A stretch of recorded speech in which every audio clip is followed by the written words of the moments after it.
Well, in the battle of do we want to get it right all the time, or do we want maybe they get it wrong sometimes? Maybe to add a little human element. The human element side, Cole, has won. Major League Baseball going to a hybrid automated balls and strikes system. It's official now. It will happen for the 2026 regular season. I'm excited about this, Cole. You know, we talk about it all the time. Doesn't suck when the referees get it wrong, when you can clearly see on TV that was a ball, or you can clearly see that he didn't get across the goal line? You would think that we would want that to be right and correct all the time. But Major League Baseball, this is really fascinating, has discovered that people don't really want that. They want the ability for the referees and the umpires to get it wrong and then somebody to try to challenge it. So we're overcomplicating the system in pursuit of making things more entertaining instead of getting it right all the time. Cole, welcome into Wire to Wire with Diesel and Cole Bryson. He is back in the network studios. I am out at 10903 Anderson Highway in Powdersville, the Piedmont, the Powdersville location. Come on by. We have your hookup on Ingles gift cards. And, man, this is going to be a fun show today, Cole. You know, I've never, Diesel, understood the sentiment behind the argument, I guess, of we can't take the human game out of the game. We can't take the human element out of the game, right? I've heard that so many times, and you know what? That's just one thing. Like, I'm not saying that I'm not willing to change my mind later on down the road, because I may one day. But I can tell you right now, in 2025, when it comes to this new automated balls and strikes challenge system for the 2026 system, Diesel, for the 2026 season, rather, I cannot figure out why anyone would be opposed to anything with robo-umps as long as it works. And I guess the biggest thing is, for those have always said, you know, for those that have always been a proponent of not taking the human element out of the game, I don't know what you lose when you take the human element out of the game. I love this. Well, I think this is a great move. I'll tell you, Cole, this is what's really fascinating about what's coming. And we've got a huge show for you lined up today. Melissa Level, marketing director of Ingles, is going to join us at 5 o'clock. Bill Bender of the Sporting News is going to be on the show with us. We got a lot to get into, our daily wires, of course, and in the very next segment, the down bad list that Clemson has now found themselves on, Cole. Yeah, I love programs in college football that are just in a poverty place. I was thinking this morning when I was doing a little show prep, I was like, what would be a good way to describe Clemson in the current state of the program? And I just thought, like, man, they're down bad, right? Mm-hmm. And now, Diesel, you mentioned that Ryan McGee does a similar list of this. I think there to be a down bad list, programs that are down bad, and that's what I'm going to do. I can't wait for that. Yeah, so automated balls and strikes, ABS, not to be confused with IBS, which some Braves fans might feel after this 2025 season has gone the way that it has. Very briefly, if you've watched any minor league ball, if you watch the All-Star game, you might have a good sense of how this is going to work. But Cole, the umpire is going to do what the umpire does. They're going to make a call, ball or strike. Player, only a player, a pitcher, a hitter, or the catcher can challenge a call. If they think the umpire got it wrong, they tap their hat, and that says, hey, go back and check it. They'll use the Hawkeye technology to look at it. If you are correct, you get to keep the challenge. If you're incorrect and you're unsuccessful, you lose your challenge. It prevents teams from kind of challenging every single pitch and slowing the game down. But Cole, they found that when you go all robo umps, and this is what you want, this is what I want it to be right all the time. When you go all robo umps, they found that these pitchers can't quite keep it in the strike zone as much as you think that they will, and it results in more walks, which slows the game down. Oh well, and so that's why people don't want full robo umps. Well, tell the pitchers to get better. Don't throw balls. Diesel, a quarterback, if it lands in the opposite jersey, it's an interception. It doesn't matter if they had a good read to begin with. I mean, come on. Yeah. The strike zone's too tight. No. No. The strike zone with Robo, it never moves. I know it used to be back in the day. It used to be knees and hips, right? That's what the old strike zone used to be. Seriously, back in, the whatever years it was, a long time ago, that was how big the strike zone was. You ask an old baseball junkie, it was knees to nips. That was the strike zone. That's what they used to call me in college, too. Well, it may be. But my whole thing is the strike zone's the strike zone. It's very black and white. When we're watching a game at home, Diesel, and you and I see the Braves throw a ball that's just barely outside that gets called a strike, but you and I sitting at home can very clearly see that it wasn't a strike. To me, that is what else are we doing? What if the fans at home can see that it's not a strike? Why are the umpires not making the same call? We all need to be on the same page here. So we are convoluting the process because being too accurate is a bad thing. That's one problem with this, Cole.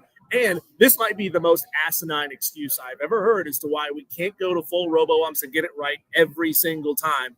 It's because they believe that the art of framing the pitch will go away for catchers. Okay. And you know what? Here's the deal with that. I played baseball growing up, not at a high level. I quit in I think I quit playing in the 8th or 9th grade, something like that. So I played baseball, travel league, everything growing up. Played baseball. That was the sport that I played more than anything. Diesel, I understand, and I know there's a lot of people out there that also played baseball at a much higher level than I did that will also agree with me and that framing a pitch is part of the game. It is part of it. Do I understand the nuances, Diesel, of every single sport and sometimes the, I don't want to say human element, but I guess sometimes the ability to alter decisions, just like when we all played baseball and we were all playing outfield because we were not good enough to play infield, just like when we were playing junior high ball, coaches always taught us, if you make a play in the outfield and it's a diving catch, every time, it doesn't matter if the ball bounces on the ground first or not, every time you take that glove and the first thing you do is put it in the air for an out. Like baseball is that one sport. Isn't framing the pitch, though, intentionally deceiving the umpire to try to make them call the ball a strike or strike the ball or vice versa? I mean, how is it any different from something that we have all railed on and we've all pulled our hair out yelling about Patrick Mahomes cheating the system, slowing down right before he goes out of bounds so that he gets shoved? You do it to make it look like that's true. The defender sped up and pushed you out of bounds and you should get 15 extra yards. And I don't like the idea of it. I mean, look, with the system we have now, I'm fine. Just do it. I don't care. But if we go to a system where we're trying to be more accurate, and the excuse for not wanting to be more accurate is we wish that we could deceive the umpires more. I'm with you. It doesn't make any sense. It's a fine line. Same thing in basketball. And sadly, this has trickled down to the high school league as well. At high school level, Diesel, same thing in basketball. When I go to a high school game and I'm watching a high-level high school game, and the point guard for whatever team is so good that they're trained, they know that if on a slight bump, the first thing they're going to do is that head's going to whip back, right? That upper torso is going to whip back. I see it all the time, especially at the college and pro level. It's trickled down. My point being, there are little things in every single sport that allow you to not alter the game, but James Harden used to be the king of it. I mean, you breathe on me the wrong way. My head tilts. Right. And nowadays it's I'm going to, as a shooter, I'm going to lean in and then create the shot while I'm creating contact so I can draw contact while I've leaned in. So the question you ask, that's the question we have to decide on, because do we want that to be completely taken away? If we're okay with it, then I think we do go full robo-umps. Cole, Major League Baseball season's coming to a close, and, man, we've got some really interesting and fun storylines. I bet you Tolos didn't think that we were going to start talking baseball to start the show here on a Wednesday from Ingles. But, Cole, man, what about the epic collapse right now happening with the Detroit Tigers? This is a fascinating thing that's going on right now. They're now even, or they have fallen back to even with the Cleveland Guardians. The Guardians are 9-1 over the last 10 games. The Tigers are 1-9, and they're in a head-to-head series right now with 2 more games to go. And that division there is not clinched. No, there's a lot of close contests, close battles that we'll continue to see. And by the way, for those Braves fans out there, not talking to you right now. The streak did come to an end today. The streak came to an end. The 10-game win streak came to an end just a few moments ago as the Braves lost today, Diesel, 4-3. I think, not to go down a rabbit trail here, that's more frustrating right now than sucking, because you're playing your best baseball and you're already out of playoff contention. But no, you're right. The Detroit Tigers, a good team that we just saw the Braves sweep last weekend. Here's where I am as a baseball fan. I'm a huge Braves fan. We all know that. Because the Braves have been so bad, I check out during the course of the regular season. However, just like the other night when I watched Dodgers and Phillies, I believe it was, I do become more interested in postseason baseball because I love it. I do love postseason baseball. It's just unfortunate that I hadn't watched a ton during the season because my team sucks so bad. Yeah, this one, for you Braves fans, see, playoffs are something that you get into if you have a competent regular season, which was not the case for the Braves this year. Maybe it's because we all weren't positive enough about the Atlanta Braves. We had too much negativity about this team, and it seeped down I-85, and it infected their brains and their abilities to run, throw, and hit. And Diesel, real quick, just since you mentioned the Tigers, important note, the Tigers do currently have the tiebreaker against the Red Sox and have secured the tiebreaker against the Astros and the Yankees. You're looking at a lot of good competition coming down the stretch. Reminder, there are 12 playoff berths now, right? A total of 6 to the division winner and then 3 wild card berths in each league. The top 2 division winners in each league are measured, by their overall record and then rewarded with first round buys, which means they don't have to play in the best of 3 wild card that we all talk about all the time. Maybe is the best thing to play in because those teams that sit out sometimes don't do well. But it's a fascinating playoff picture, Diesel, if the season ended today. You've got some teams who have already locked up the buys, but you look at the wild card series right now, the matchups between like the Guardians and the Tigers, who you just mentioned, the Yankees who are at 4, the Red Sox at 5 right now if the season ended today. Some really good baseball, I think, coming our way in the postseason. Well, I find it really interesting. We have this conversation every year now that we've got a bye system in Major League Baseball playoffs. I find it interesting, Cole, that some of the teams that have already clinched, they're playing pretty mediocre baseball right now. And we've seen what happens when teams stop playing meaningful baseball going into the playoffs. Look at the Brewers. They're 5-5. The Cubs are 4-6. These are teams that are going to be in the playoffs, by the way. I don't know if I'm those teams. The Phillies. They were white hot. They've taken their foot off the gas. They're 5-5 over their last 10 games. They've lost 2 out of their last 3 to the Diamondbacks. That's one of those things that concerns me, man. I would not, under any circumstances, want to face Cleveland in the playoffs because they are fantastic. They're playing great baseball right now. I wouldn't want to face the Marlins. I wouldn't want to face the Diamondbacks. All 3 of those teams playing really good ball right now. And, again, we've seen what happens when you take your foot off the gas. No, it's true. Unfortunately, we've seen the wrong side of it as well for the Atlanta Braves. But I look at these storylines and these teams, some of these you mentioned, Diesel. The Cubs have been a really interesting story. They've had a stronghold on the NL in a big lead for a large majority of the season. I mentioned that wild card fight. The Astros, the Yankees, the Red Sox, and Guardians, a tight American League wild card fight, and I mean real tight. The Mariners also interesting in the AL. If they sneak in, they could be dangerous. Again, that's if they sneak in. And then Detroit, the team you brought up, that it was almost the steady Eddie all season long. They've been disappointing as of late. Their big lead in the AL Central is under pressure. Cleveland's right on. Houston struggled late, putting their postseason streak in jeopardy. So you look at there's some madness that could happen, but as of today, the Philadelphia Phillies are still plus 450 to win the World Series. The Dodgers are right behind them at plus 500. Seattle is also plus 500. Milwaukee is at plus 700. Yankees at plus 750, and Blue Jays at plus 750. But you are right. I do agree with you. As a Braves fan, I've kind of changed my theory. I do think not just meaningful baseball, Diesel, but meaningful sports. are so important. We've seen it in the NFL. We've seen it in college basketball with Clemson.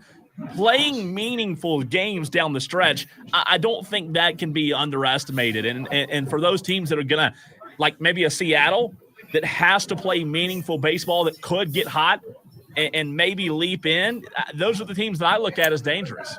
Talk baseball and the Tolos show up. Madcraft says, what if the Tigers are actually taking the Tolos advice and they didn't want to have a bye? So you're saying that they are tanking for an opening playoff series and not to be sitting out. Man, what a world we're living in where teams could possibly be tanking so they don't get a first-round bye in the playoffs. He also says Cole just wasn't positive enough. That's right. The Braves. That's why. You didn't realize that you had this much of an effect on the Atlanta Braves, did you? You know what? I wish I'd have known I had that much effect on everything. We'd be you and I wouldn't be doing radio right now if that were to be the case. Wild card, though, wise, Diesel, you've got the Yankees at 89 wins, the Red Sox at 86 in the American League, the Tigers at 85, and the Astros at 84.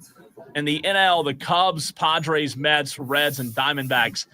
Going back to what you said with playing meaningful baseball, I just go back and look at the past few World Series champions. Like the Texas Rangers in 2020, was it 2 years ago now, 3 years ago when they won the whole thing? They were not the best team all season long. And if you remember the year before when they hired Bruce Bochy, they were horrible the year before. I was living in Dallas at the time, and they actually paid you to come to a Texas Rangers game, right? They hire Bruce Bochy, and then all of a sudden they have a good regular season in 2023, Diesel. They're not the best team, though. During the course of the regular season, Bruce Bochy, who's won at multiple stops now, takes them. They weren't the best team throughout the regular season, but guess what? They were in the postseason. Same thing with the Washington Nationals a few years back when the Braves collapsed in 19, I believe it was. The Washington Nationals, same exact case. Diamondbacks just played for a World Series not long ago. Very similar situation. And I think that's just a lesson learned for us that do follow the Braves, that do follow baseball, is that while you name it might have been the best team all season long, you go look at the standings, whoever you want to look at, that's fine. But man, you get those teams that are hot and let them get on a little bit of a run coming out of that wild card, and they might have a good shot. So here's some of the storylines that could play out today, Cole. The Brewers could clinch the number one seed in the NL with a win over San Diego and a Philadelphia loss. The Phillies can clinch a first-round bye and home field advantage in the NLDS with a win over Miami or a Dodgers loss. The Blue Jays can clinch a first-round bye and home field advantage in the ALDS with a win over Boston or a Cleveland loss. The Mariners can clinch the AL West with a win over Colorado or an Astros loss. This is so much to try to keep track of, man. There's like these scenarios as we come down the stretch. You know, these teams are right there, separate. It really is. And by the way, Diesel, quick note, Melissa Level requested if we can do 4:30 again today. She had something come up a little bit later, so she did ask if we can do 4:30 instead of 5, so we'll do a little shifting around. What did we have at 4:30? Let for the Tolos out there. Was that the OnlyFans segment? Oh, okay, gotcha.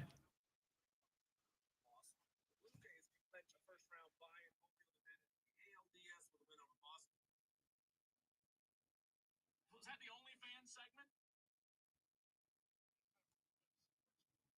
One of the biggest names that our Tolos would definitely know about, whose careers were cut short due to injury. We also we're going to talk a little bit about Deion Sanders and empty stadiums. Empty stadiums. Deion Sanders has a very interesting new take on on these empty stadiums late in games. It's like playing in COVID all over This again. is weird. I'm glad you brought that up because it's going to be a lot of fun coming up, I believe, at 4:45. We might have to adjust it around because of Melissa. But we will continue the conversation, Diesel, in the very next segment. You hinted at this earlier in the show. We're going to create a down bad list. basically in college football, the programs that are down bad. You mentioned earlier that Ryan McGee of ESPN does a similar type list, like the bottom 10 list, Diesel. We're going to do the down bad list. And during the commercial break, Tolos, want to go ahead and hear from you. Just like, what do I mean by down bad? The teams that are all of a sudden finding themselves in this down bad situation. And the $1 million question is Clemson now in the down bad list? Want to hear from you, Tolos, as well, next, right here on the Fan Upstate.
unfortunately, there are some programs, and I mean some programs right here in our backyard that are just down bad.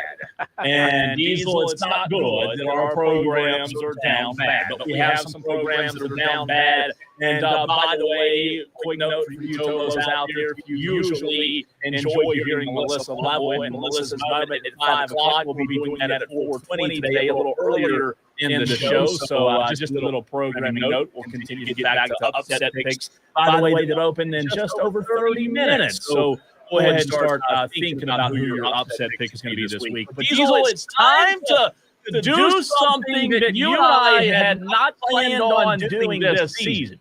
We had preseason predictions and projections for Clemson to win the national championship, right? We had all kinds of prognostications out there, but unfortunately, those didn't come true.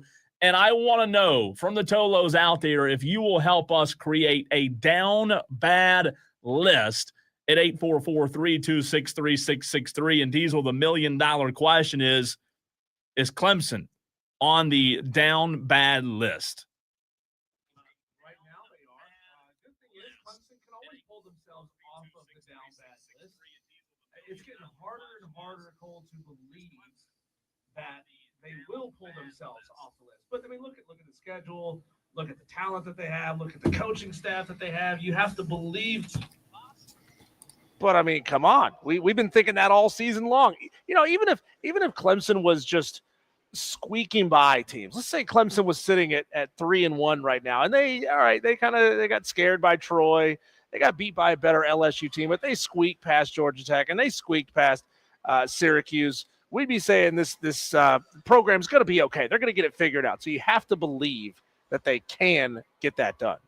Tolos, we are working on the audio on the stream. We did change some things during the break, so let us know, Madcraft and Kane. We appreciate you doing so on the stream. I think I've got it fixed now to where it should be. Let us know. We got the 100 emoji from Madcraft, so maybe that means we're back to being 100. But let us know if the audio sounds good. There was an echo a minute ago. Hopefully no echo now. Appreciate the Tolos on the stream. By the way, 49 Tolos watching on Twitter, Facebook, and YouTube. Now 51, just like that. You can watch the show there.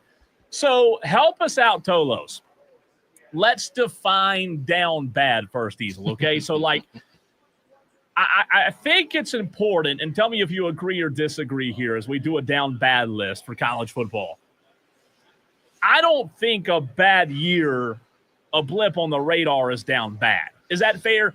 I mean, and when we define down bad, like, okay, maybe it can be 1 year, but it has to be a bad year, much like Florida State had a season ago. How do we define down bad? We have to agree on that first. So you're thinking more systematically or systemically down bad, as in there's something rotten in that football program that makes you feel like digging out of that hole is going to be a tall task, even over the course of a season or two.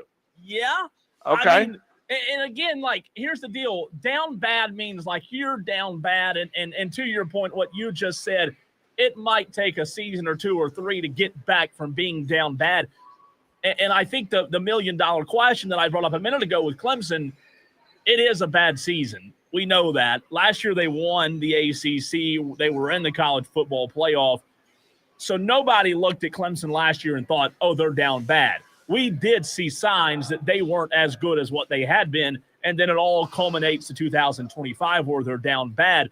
So we define down bad, I guess, as, can it happen in 1 year? Yeah, it can happen in 1 year. I'm not saying it can't, but I don't think, let's say, let's throw out there, Diesel, let's throw Alabama out there, who lost to Florida State. Sure. But has rebounded nicely, has rebounded well since then. I would not consider today Alabama down bad, right? No, Alabama's now back in the top 25. I think they're 17 off the top of my head, if that's correct. You're also thinking about a program from last year like Oklahoma that felt like that program is down bad, that their coach was on a collision course with being fired, and all of a sudden, you know, John Mateer shows up and they're a great program again.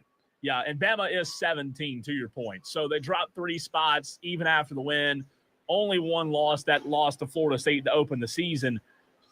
Down bad, I don't think is Alabama, but I do think is Clemson.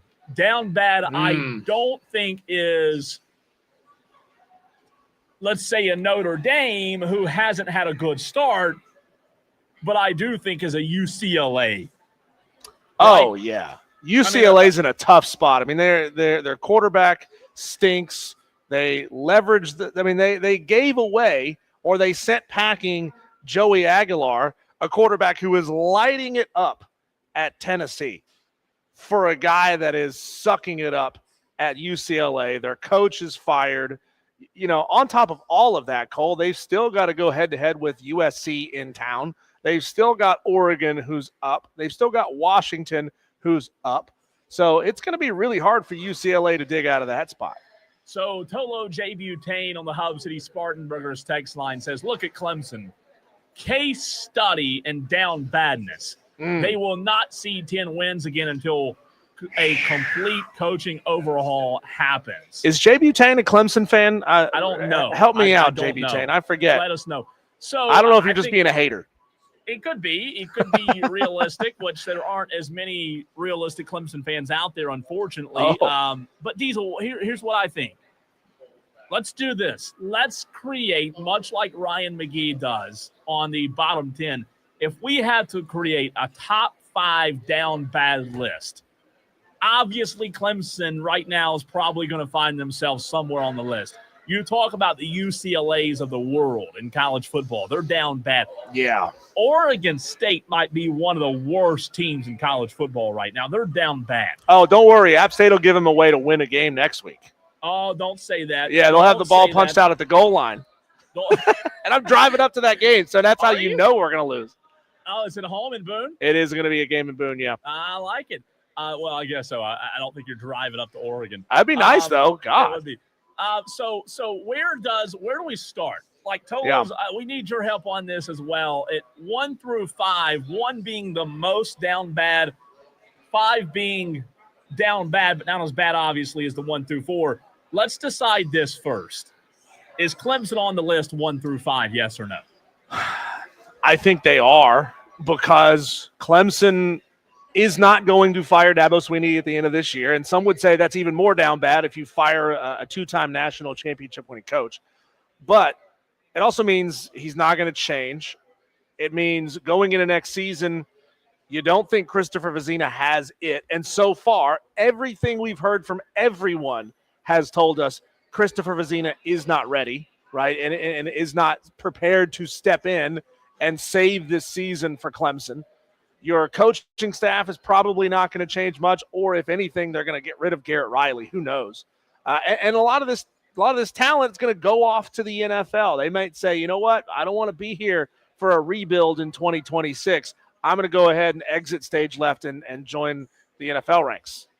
By the way, Tolo J. Butane on the Hub City Spartanburgers text line says, I'm not a Clemson or South Carolina fan. I pull for both of their successes, but I'm an App State grad and fan. So, I didn't know that, J. Butane. Yeah, hi, yikes to you.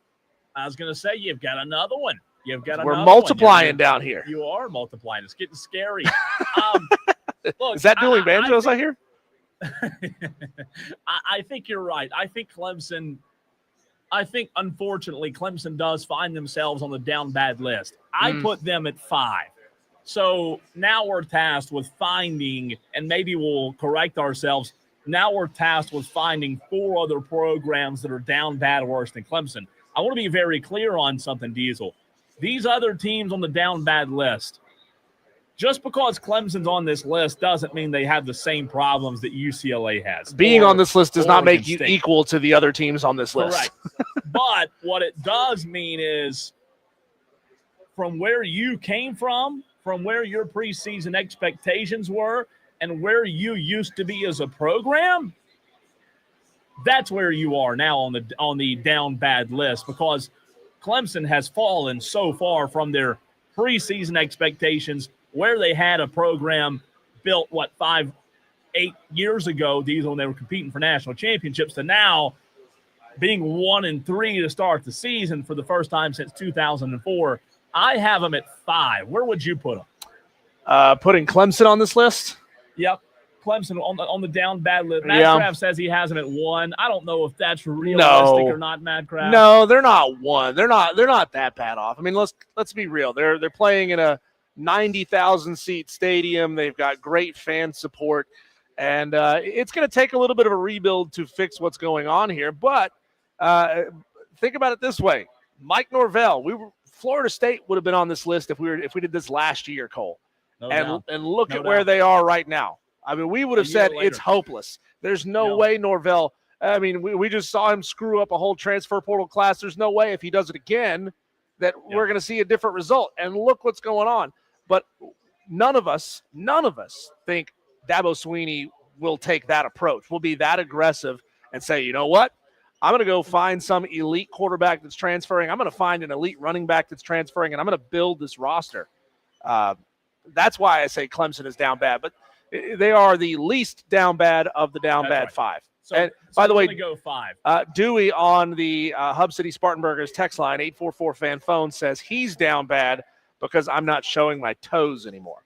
That's on my private server, Dewey. If you want to see that, you have to pay extra, okay?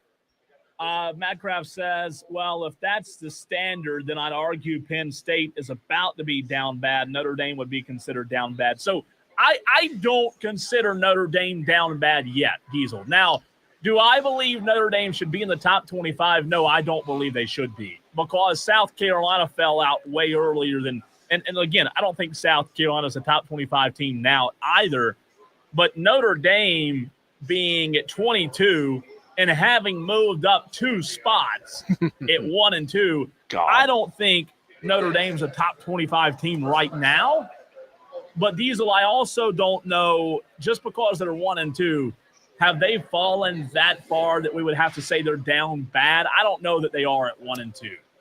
No, but if they lose to Arkansas this weekend, they will be. You think they're down bad? They will be. Okay. Oh yeah. I mean, come on, that would be a 1 and 3 start for Notre Dame as well, and that's an awful place to be. I mean, come on, they're still going on the road to play an SEC team that started off hot.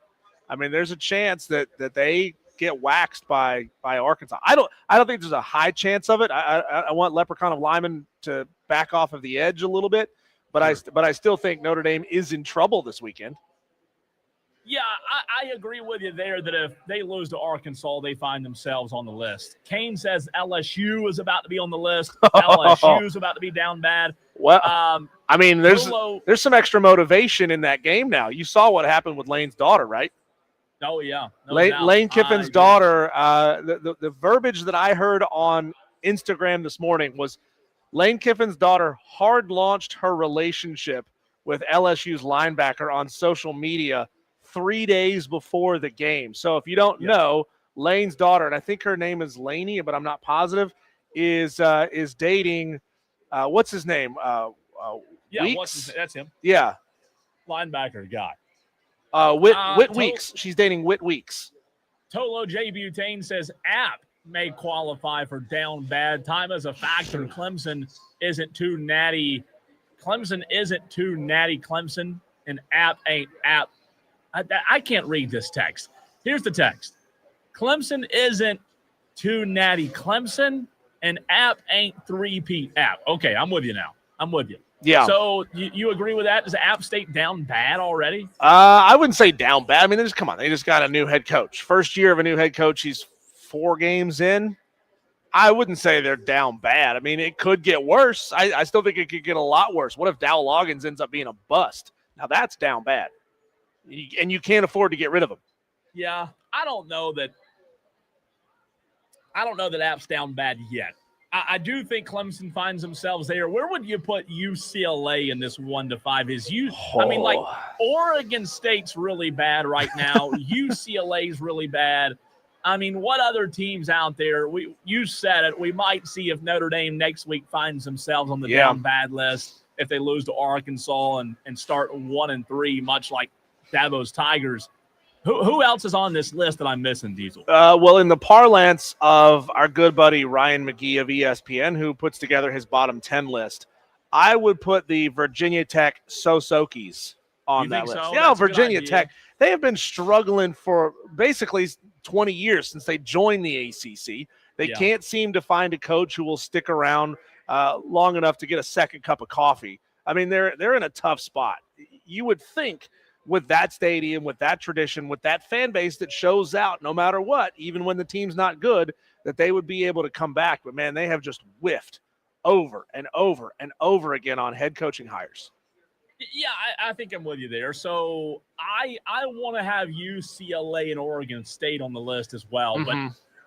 But, okay, now if you're going head-to-head real quick before we run off to a break, Diesel, is Virginia Tech at the top of the down bad list? Is that where they and UCLA just fired their coach, by the way, too. I'm going to go UCLA at I'm going to go UCLA at 1. UCLA 1 is UCLA. They just have too many resources. I know. In California. They're in LA. They have the sunshine. They have the beautiful weather. It doesn't get cold enough, literally, to freeze the pipes at UCLA like it does at Virginia Tech. My sister Cole, when she was looking at colleges, I was like a sophomore in high school.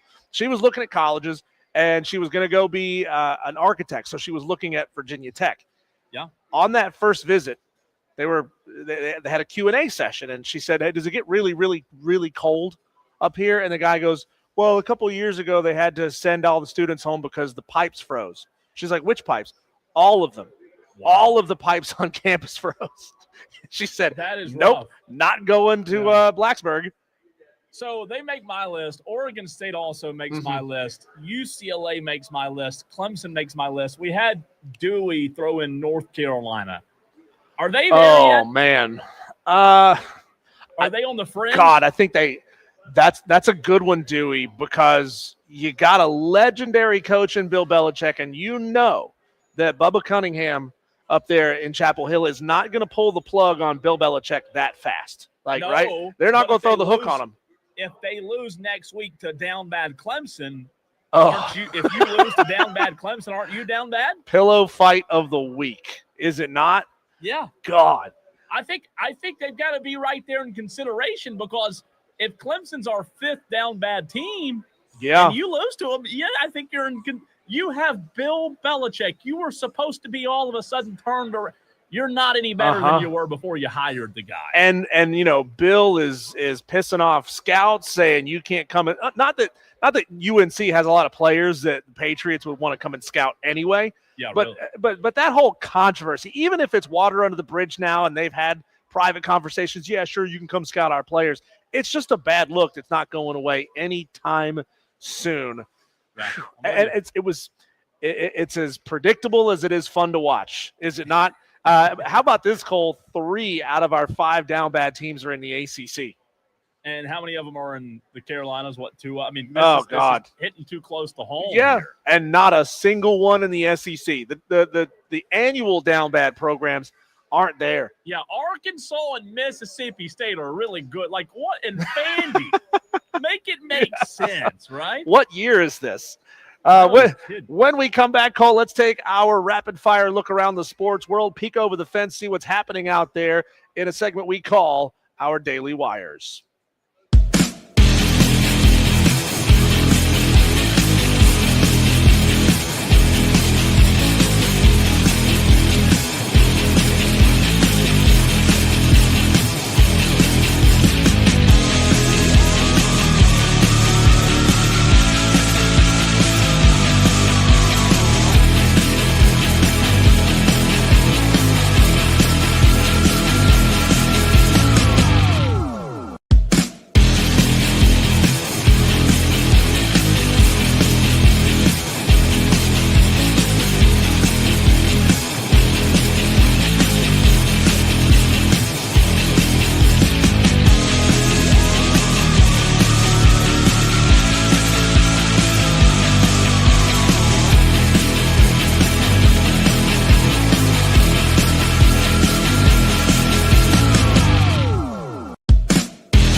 number does it all. 844-326-3663. That's 844-FAN-PHONE. This is Wire to Wire with Cole, Bryson, and Diesel on the Fan Upstate. Cole, we're going to have to go lightning fast on these Daily Wires.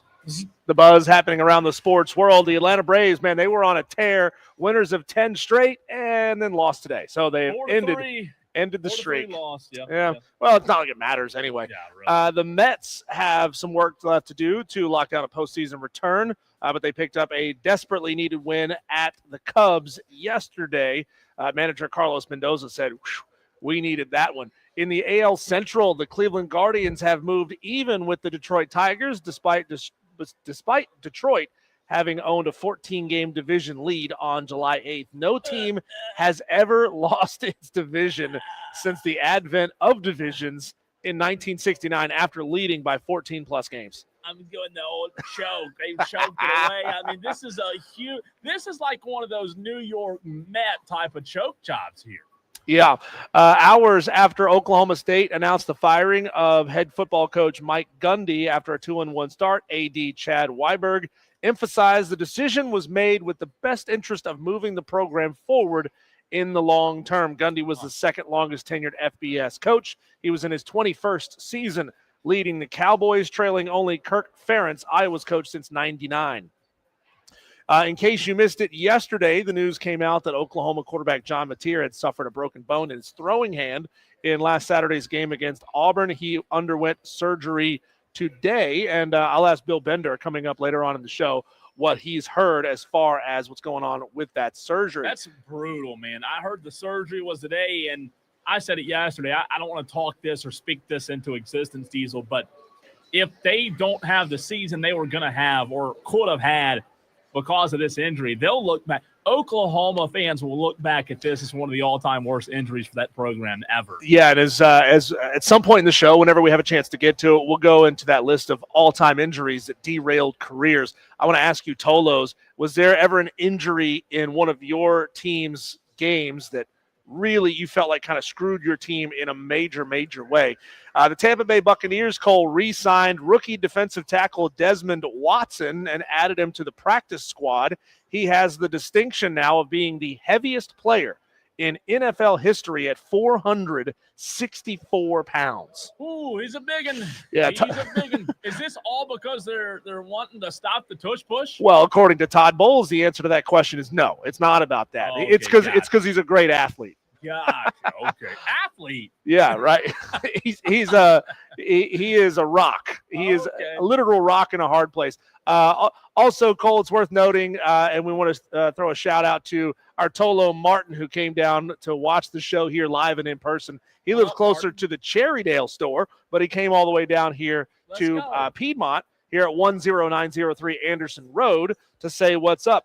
High school football fans, the rosters have been released for the 2025 North-South All-Star Game in Myrtle Beach. You can find the full list of selections on our website at thefanupstate.com.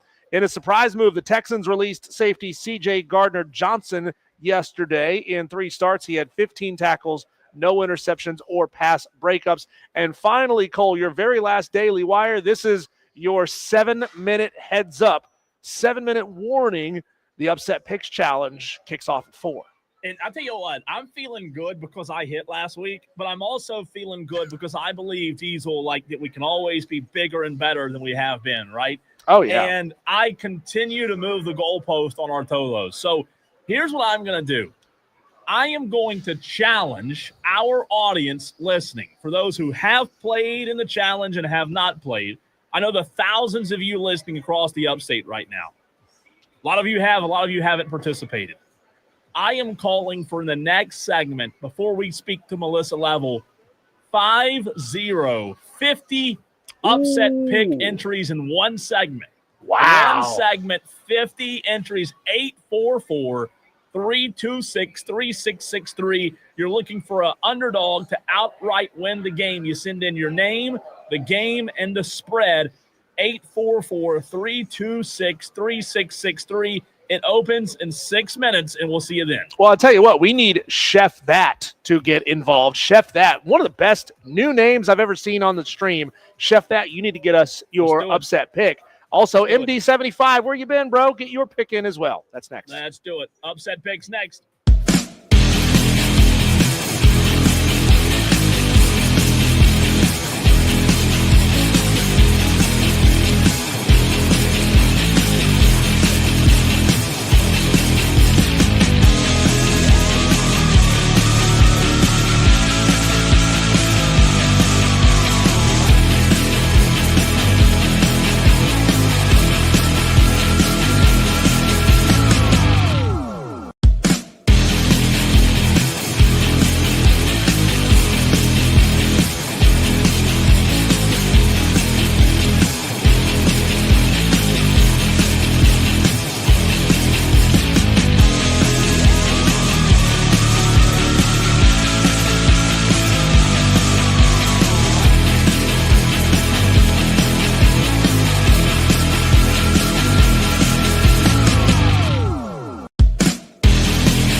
Cole Bryson on the Fan Upstate. And just like that, we are off. The Upset Picks Challenge is open. We're open for business, Tolos, and we want you to participate, even if for the very first time we ring the bell. 844-326-3663. If you heard me in the very last segment, I want to see if we can somehow, some way, break an all-time record for most entries in one segment. It might not be a record, but we're going to claim it is 50 entries in this very segment. The Upset Picks Challenge is underway, and here they come at 844-FANFONE. If you've never played before, we'd love to have you participate in the Upset Picks Challenge, brought to you by Ingles Markets for the very first time. It's very simple. You look on ESPN.com, you find a team that is the underdog that you think will outright win the game. You send in your name, the game, and the spread, just like Boomer Bill did. He said, Boomer Bill, UCF plus 6.5 over Kansas State. You send that in to 844-326-3663. We need 50 right here in this very segment. Diesel, yours will count to that 50. Mine will count once I find a game, and we will be breaking records on this Tolo Hump Day Wednesday wire to wire. Let's go. Yeah, breaking records and breaking hearts at the same time. I mean, there's a lot of Tolos who are playing week in and week out, myself included, who are sitting at 0 points right now. But the good news is, and we emphasize this every single time we talk about this challenge, if you are sitting right there with me at 0 points, or if you're down towards the bottom of the list, you are not out of this thing. You can work your way up into the top 25 and have yourself a really good season if you just stick with it. The rules are very simple. You hit, you get the number of points that game was an underdog by, added to a rolling season-long tally. If you have points and you get a next pick incorrect, you lose a point.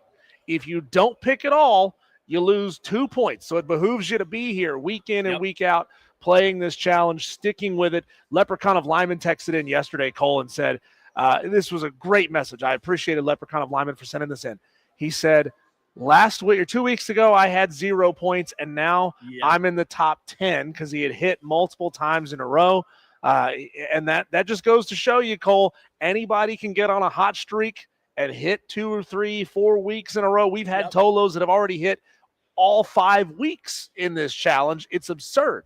And the good news is we only need 40 more in this segment to hit our goal for 50 in this segment. We already have, just like that, within 2 minutes, 10 entries at 844-FAN-PHONE. Again, it's 844-326-3663. Check that. 11, 12, 13, 14, just like that. We're going to get 50 in this very segment. We're going to break this thing, and Dan B. Diesel is going to hate us so much because that font size is going to have to continue to get smaller and smaller. I'll say this, Diesel. I don't know if this is a good philosophy to have, but here's my thinking today. I hit for the first time last week, right? I'm on the board. I've got like 8.5 points, whatever. I know that I'm not going to win the challenge. However, hey, don't sell yourself short. You're right. Come on. You're a smart guy. You can do this. I know that I'm probably not going to win. So here's my philosophy today. I hit last week. I'm on the board. I want to ride the momentum. I'm thinking about taking a smaller spread, 4 to 5 to 6, just to continue to increase, because I do know people are going to continue to decrease just by not playing, not hitting picks. Hopefully everybody else in front of me and in front of you goes cold. But I just don't know that I want to go so bold and stop hitting. I love the feeling of hitting an upset. It's just so much fun on the weekends. It's like hitting a parlay. Yeah. Yeah, it is. And Cole, just for reference, you currently find yourself in 70th place, tied for 70th place. Ooh, that doesn't sound good. It doesn't sound good, but But if you were to hit for like a 5-6 pointer this weekend, you move from the right-hand side of the graphic, which is 56 and worse, over to the left-hand side of the graphic, which is 55 or better. So that's a good place to be. I'm so nervous. I can't even tell you which games I'm going to choose, man. I don't know. God, it's tough. Yours already? I don't. I mean, we did our early leans yesterday, and a couple of those made it into sort of my finals, but I've also looked around at a couple more that maybe I didn't consider. I'm looking at maybe Arizona plus 6.5 over Iowa State. I'm looking at Kentucky plus 6.5 over South Carolina. I'm looking at Tennessee at Mississippi State plus 7.5. Still maybe considering Ohio State at Washington for 8.5.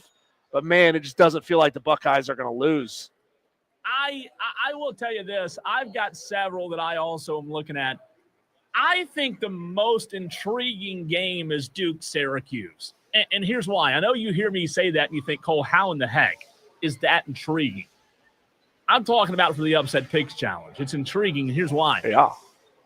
Syracuse is without Steve Angeli, who led the nation in passing yards going into last week's game against Clemson, right, Diesel? Led the nation. Now, you don't have Steve Angeli because of last week's injury. You're hosting Duke, which we feel like Syracuse is still the better team than Duke. However, Duke's favored by 5.5 points, and you have to imagine that 5.5 point spread, Diesel, is directly correlated to Syracuse not having Steve Angeli. I just wonder if they're still a good enough team, or is that stupid on my part for taking Syracuse without their starting quarterback? That's where I am right now. God, I mean, when Steve Angeli is your offense, right? I mean, it is an offense predicated on passing.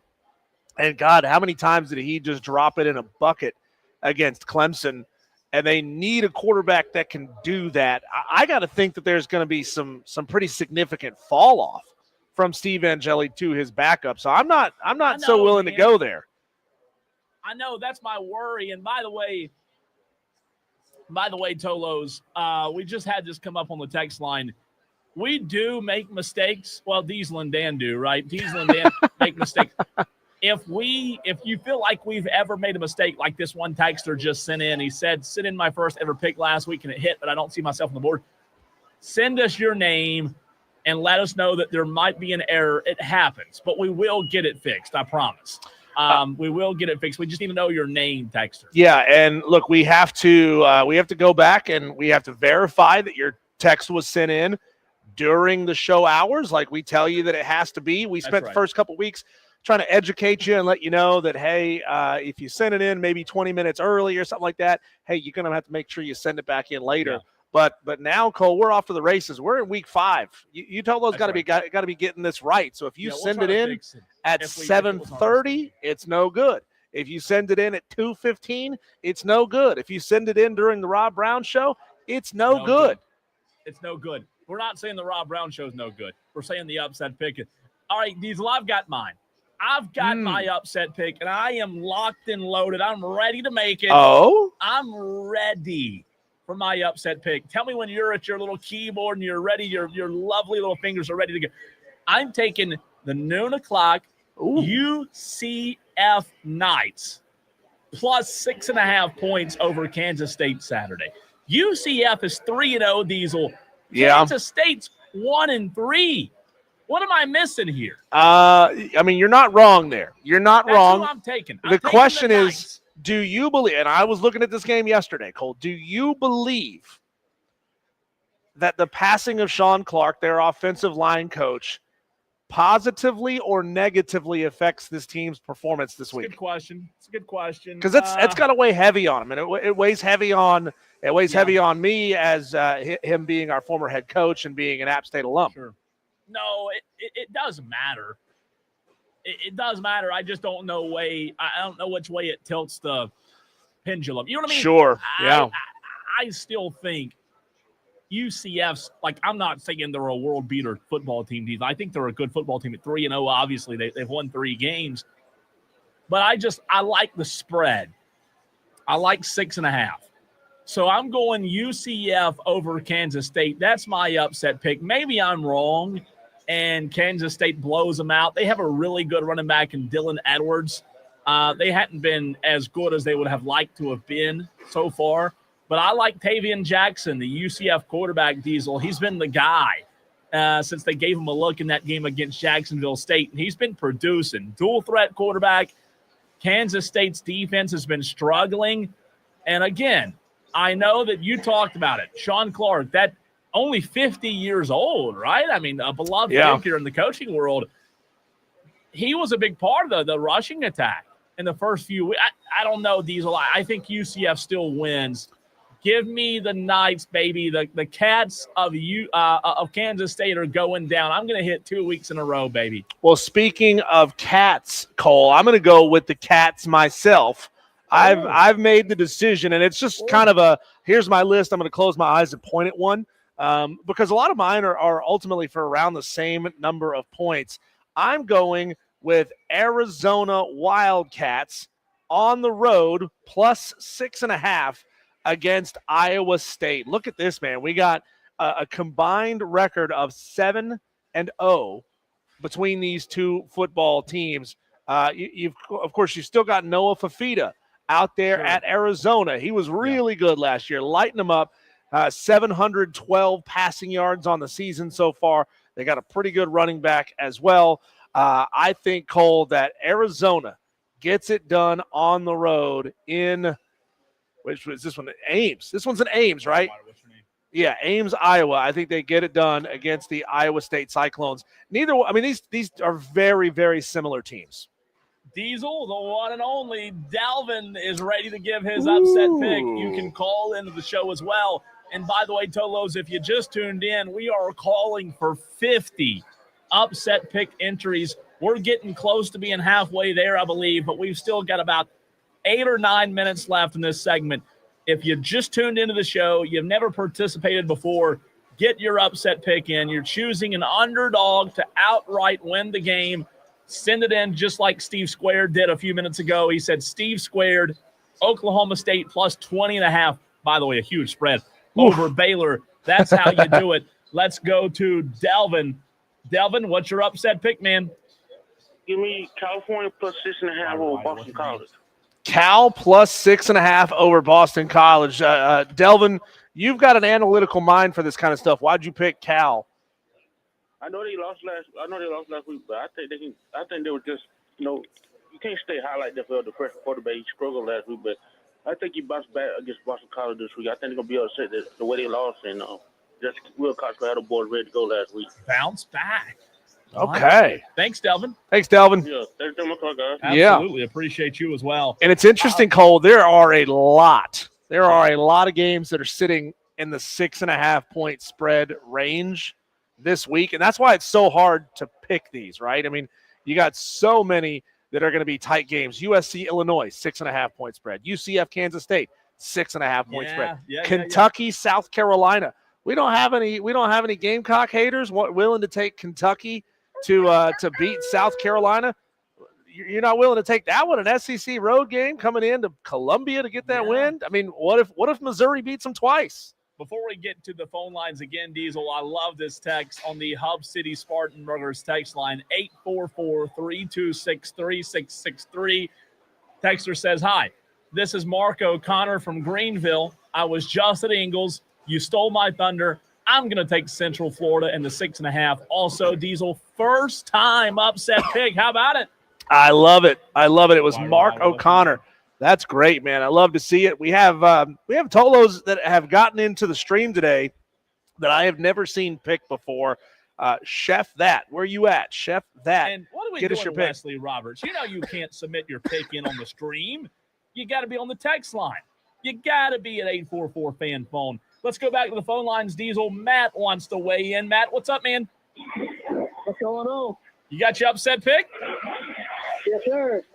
I'm going Virginia Tech plus 9.5 over NC State. Ooh, Virginia Tech. Why are you taking that one, Matt? I don't think they're done yet. I think the interim coaches, they're going to step up play ball for him. Hey, And Diesel, do you need a last name letter for Matt since there are other Matts? I do, Matt. So how would you like for us to put Matt M. from Gaffney. Matt? M. M. from Gaffney. I love it. All Matt right. M. and Gaffney. Thanks, man. Oh, yeah, thanks. Appreciate All right, you. let's go. Jersey Joe wants to get his upset pick in. What's up, Jersey Joe? We're rolling. We're rolling. You're next, baby. Yes, we are rolling. We're going to roll with Washington plus 8.5 over Ohio State. Ooh, I like that That's one, not Jersey happening. Joe. There's no way that's happening, is it? I don't know. Washington's 3-0. They're a good team. Playing out, and they're playing out on the West Coast. That's That doesn't it. matter. It didn't matter if they played in the Walmart parking lot, Jersey Joe. Ohio State's not losing to Washington, are they? Well, 8.5 points as they are. Close. Good one, Joe. I like Thanks, it. Joe. Appreciate you, Jersey Joe. We have a texter here. Texter, again, we're going to have to start cracking down on not getting your picks in the right way. Texter says, what's up? Dorian here. I want Ole Miss as my upset pick. Dorian, that is an invalid pick. You need to send it again and say, Dorian, I want LSU at Ole Miss. What is it? 1.5 points, I think, plus 1.5. So make sure you send it back in with For the the correct, we need your name, your game, and the spread. For example, Gold Rush text in. It says Gold Rush, Syracuse plus 5.5 over Duke. That is the correct way to get in your pick. Again, if you don't get them in right, we're not going to count them. I'm looking right now, Diesel. We're at 11, 12. I see Coach AJ at 13, Mason Brew at 14. Let's see, Kev at 15. I think we're getting close to halfway. Steve Squared at 16. April Mosley, 17. Trey in Kentucky says Cole takes Syracuse. RJ says Cole stole my upset pick. Let's see here. Trey in Kentucky goes 18. Jeff R goes 19. Mark O'Connor goes 20. We are now officially at 21, 22, 23, We're at 24. 31 picks, Cole. Okay, and then you count mine and yours. So you got mine and yours in that 31? I do. 31. So we've got like a few minutes left in the Upset Picks Challenge for this segment. Yeah. It rolls on. You have all show to get it in. But we need like 19 more rapid fire. Let's continue to get them in. So here's 844 fan phone. Here's one that we got to point out again. And T Experience, he says he's entering this challenge for the first time. T Experience, we don't need to know who you think's going to win by what point number. We need to know who do you think is going to pull the upset. So you sent in T Experience. You sent in. Let's see. Where's your text here? It says UVA over Florida State by 3. That's not the correct spread, T Experience. What you need to send back in is Florida State at Virginia plus 6.5. That's the spread in that game. Yeah. So make sure you send it back in. We'll get you corrected. We'll get you And fixed. if you don't put your name on it, we won't know. You got to put your name Yep. on it, Texas. Like, here's the great one. Eric in Boiling Springs just got his in at 844 fan phone. Eric from BS, Kentucky over South Carolina plus 6.5. That is how you do it on the Hub City Spartanburgers text line every single time. A good start, but you have until 7 o'clock tonight. Don't send it after 7. Don't send it tomorrow morning at 9 a.m. or 2 o'clock. As Diesel said, it's got to be during show hours. So to recap real quick, Diesel, you and I, your game that you're picking is who? One more time. I'm taking Arizona plus 6.5 on the road at Iowa State. Okay. I'm taking Central Florida plus 6.5 at Kansas State. Those are our upset picks. We also have Clark S. getting his in correctly. Good job, Clark S. on the Hub City Spartanburgers text line. T Experience, I believe, getting that thing squared away. Good to hear from you, Eric, in Boiling Springs. It is going to be a fun weekend. A lot of good games, Diesel. And I believe we have a little early Melissa moment coming up, right? Yeah, we'll see. Coming up in the very next segment. Here yet? She is. She's there, but Buckeye Brian says Diesel's saying it wrong. You have to say the team you're picking. That's not true, Buckeye Brian. That's not true. Of course, you give the spread the way that it's written on the ESPN.com site. So Florida State at Virginia plus 6.5 is how T Experience got his pick in. So he is good to go. He is in the challenge. Keep sending them. On the other side of the break, we'll talk to the marketing director of Ingles, Melissa Level, on the Fan Upstate.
Cut this off. Cut this off.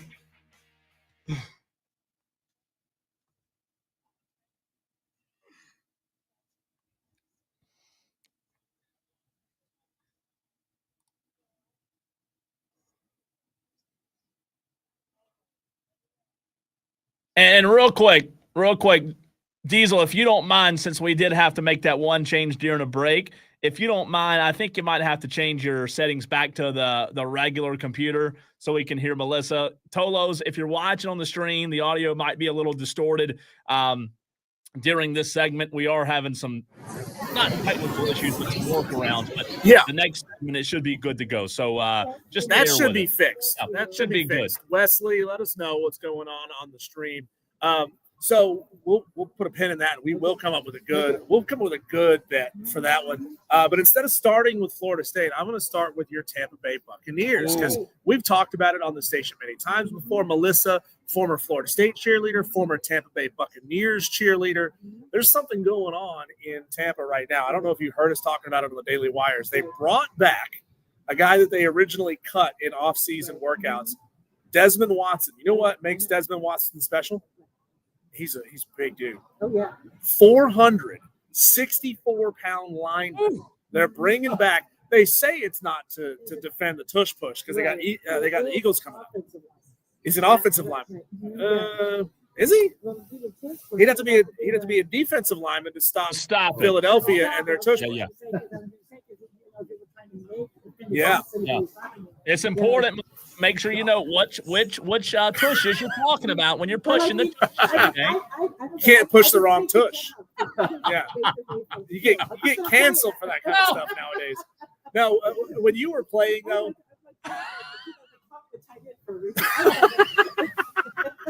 This is great. She didn't get into cheerleading to watch the game. That's right. She got it to watch the butts. Yeah.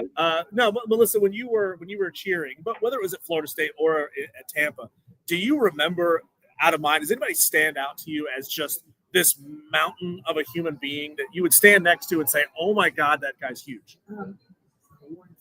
Wow, big dude. Definitely. You know, but Tampa never really was known for huge guys. Yeah. You know, I think it might be the weather climate. So that's true. I don't know if they can, really take it. Get this, Warren Sapp played at 300 pounds. So he's 165 pounds shy of this guy. So is he just stand there? I guess. Just sit down. Just sit down, make him go around you like a rock in a river.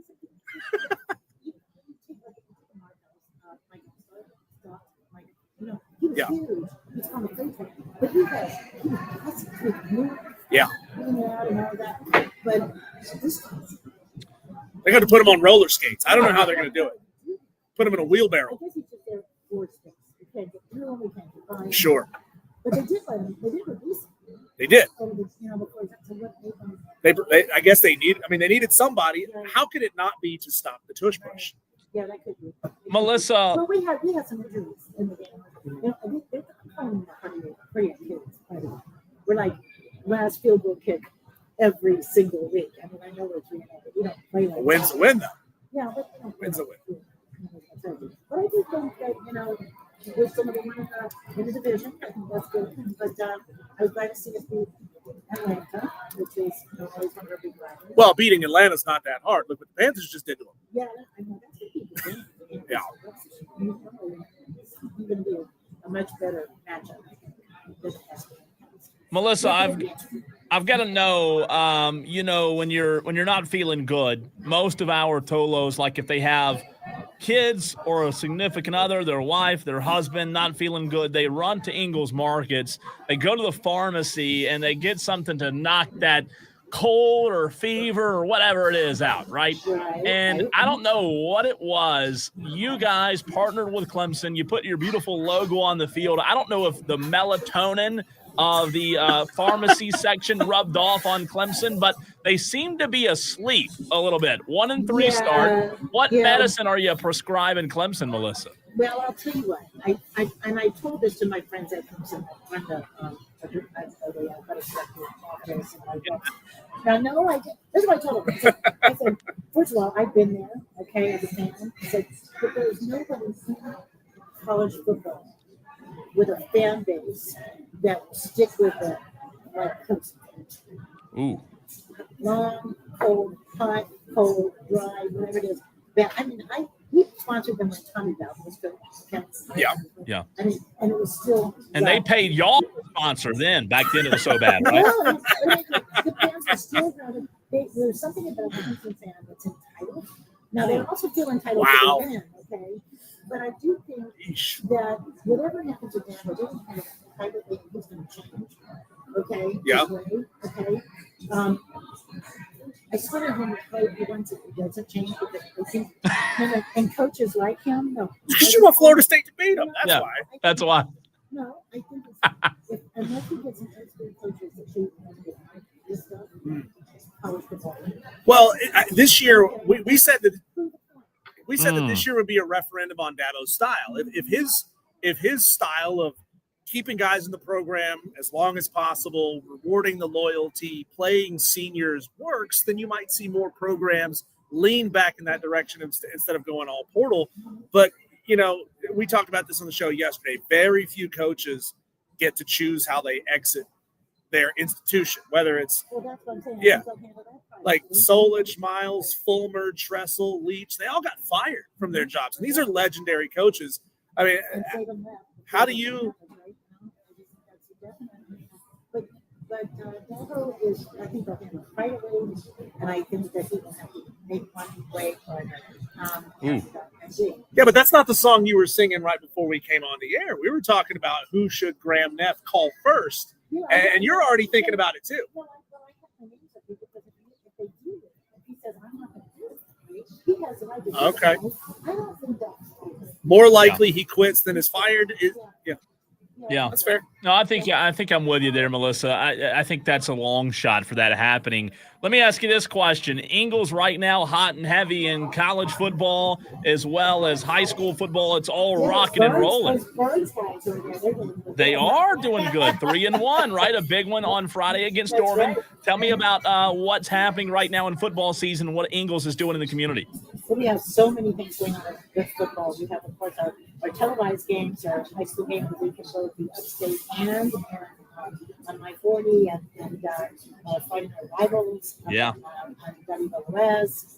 And then we have down in Atlanta, we have broadcasts. And of course, we have your broadcast with Burns. Yep. Plus, we have 10-1 Scramble, which is great to go for the That's right. around the upstate wrap up high school football. And, we do the same thing with our high school sponsored teams that we do with our college. So every field goal is $100, and the kids can pick a charity. That's kind of fun to do. We try to link everything together on a show. Melissa, how many pages is the Google Doc of the list of all the ways that Ingles supports the community? Like, can you keep track of all the ways? I don't think you've ever put it out there. Really? Yeah, and that's a policy too. They don't make it, That's the way it should be. You do it because it's the right thing to do, not because you're That's trying right. to. So I don't know if you realize this. Friday marks a year since Hurricane Helene hit us, and we've had you on basically every other week since that happened. And Ingles did such an amazing job helping the community, Western North Carolina and the upstate, get back on their feet. Can you tell me, has Ingles enhanced even more all of the ways that it could help? You told us about the ice production and distributors, and have you taken the last year to think of ways to be able to be even more prepared next time something happens? Definitely, as far as us being prepared, so we can serve better after the storm, which is a real crisis for several weeks because we lost our kind of warehouse and we're a single warehouse company. So that was a big deal to us. We could bring a semi-empty up there to the parking lot. Concrete was lifted up in the chunks. It was 40 tractor trailers, force was closed. Yes, we thought about those ways now because I think that's just as important. We put the business in Starlink, we put those in the stores, so we're better prepared to serve our customers when storms like that happen. But also, we work with Samaritan's Purse. We can start as they finish their home building and doing that. Plus, we're doing a series of documentaries, but they're not the old, it's been a year, kind of that vehement. We're taking telling the story of the Owen High School cheerleaders, who Owen High School sits in the middle of ground zero.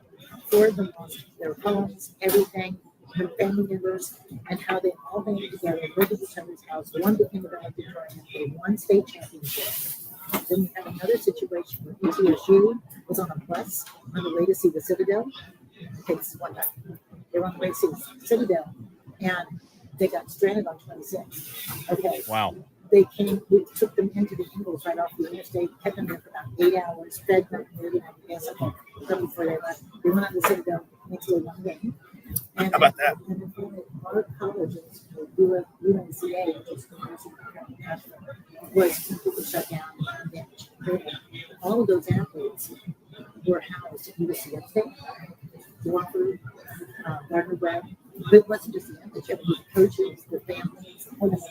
That entire thing was just incredible how they were able to do that. The athletic director thing, 2 senior days, you know, I mean, it was just a terrific thing. So those are the kind of things we like to tell those stories about, our teamwork. But yeah, we've been helping as the recovery goes along. We've helped a lot of things. Melissa, one of our Polos is a big Miami fan. His name's Madcraft. He watches on YouTube every day. Do you, as a Florida State alum and diehard fan, let me ask you, do you have any worry about Miami? Oh my God, I'm scared to death. I mean, I'm not going to lie you. Okay, I'm not going to lie you about that. Miami's doing great. They are. I am waiting for the shoe to drop before Florida State. I'm telling you, I look at these things and I say, okay, home, everything is run up the score because they put the 18 against us. I mean, seriously, this is a trick game this weekend. Virginia game away. Oh, they're 3-1. I know. I'm just kind of looking. This is, one game. I am not sold yet. Okay. Wow. I want them to do good. I'm so pleased that at least they have a culture of winning. They believe they can win. That is incredible. Need them. I told you, I said, if they win that game, it's going to determine the direction of their season because they're going to know they can beat the big guys. Yeah, but what's an ibis anyway? I mean, it's just a big ugly duck, right? Ah, I'm going to try not to. shots fired. Have you ever seen another game between 2 teams when before they do the point toss, they start fighting inside? That's what Miami Florida State. Every Yeah. yeah. Well, that's just common in the state of Florida. People get in fist fights over anything. That's right. Those chains they were on. Yeah. The U, baby. That's how they build up their neck muscles. So when they get hit, it doesn't hurt so much. You put big chains right here.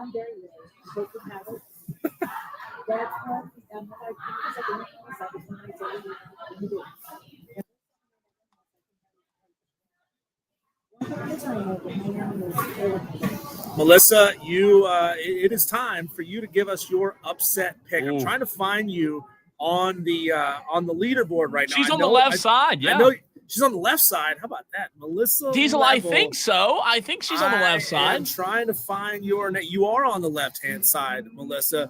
You are currently sitting tied for 46th place. Wow, that's which really is good. Really there good. Are 112 Tolos who have points right now. Wow, I'm not one of them. In the 60%. Yeah, you're in Yes. the top half. You have 13 and a half points. The leader, I don't know what's going on. Dave Mosley has 56 points already. He has hit 4 times in a row. So the question is, who is Melissa going with this week to try to make up some ground on the leaders above you? Whoa! I mean, it is Joey Aguilar's first true road game in the SEC. Wow! Those piercing cowbells. Oh, I hate those things. Tennessee's won this sport, but we have Yeah. teams. Just some of them, a little bit losing to Georgia. I do think that they're right. Okay. Yeah. I think Mississippi State is. You love to see teams come out of the depths. I mean, for the longest time, Vanderbilt's been in the depths, and they'll probably go back there after Diego Pavia leaves because, come on, he's special, right? Yeah, he is. Yeah. So that's my pick. I like it. I Love like it. It's not a very big point spread, though. You're not getting It's okay. Hey, you're in an enviable position now. You can not finish with 0 points now. Right. Like where we are versus how many points you have, you can't finish with 0. Even if you don't get another one right for the rest of the year, you can't finish with 0. Well, I just listened to you guys, so- There you go. Ah, I've never heard anyone tell us that we make them smarter, so we appreciate that. that's right. You make me smarter and you make me smarter. Melissa, you're the absolute best. We love you and appreciate you. you go. Melissa Level from Ingles Markets. Oh, she's the best. She's the best. Got some really interesting Deion Sanders audio. That's next. Clear.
Well, we're really critical, Diesel, when you see empty stadiums late in the game, right? And by the way, some fan bases are and some fan bases are very sensitive about the stadium chatter. But Deion Sanders, in case you haven't heard this audio, he's okay with the empty stadiums late. Why would he be okay with that? Diesel, do you have any idea why Deion would be okay with that before we hear this audio?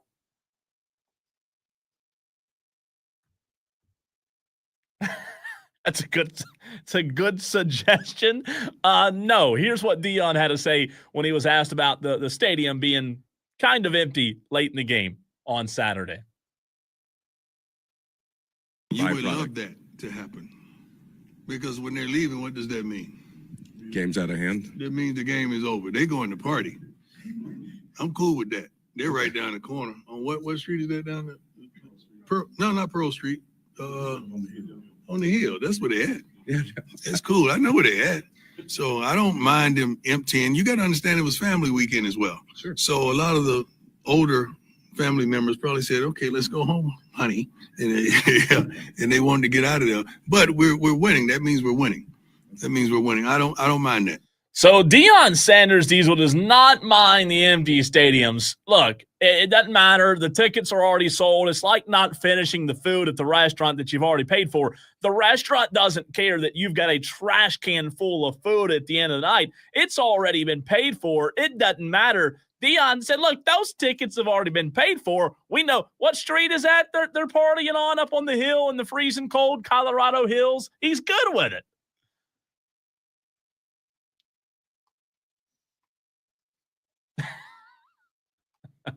Hey guys, I'm out of here.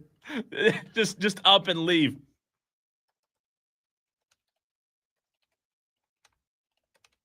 Yeah.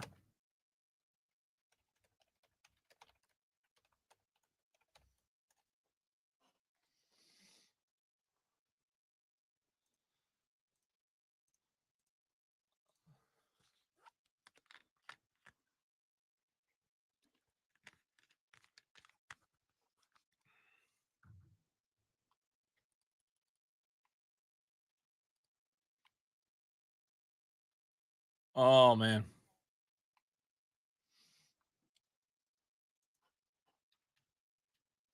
God.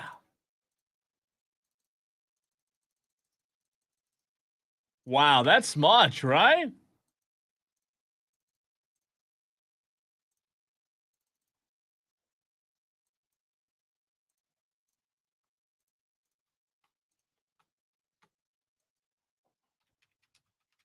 Yeah.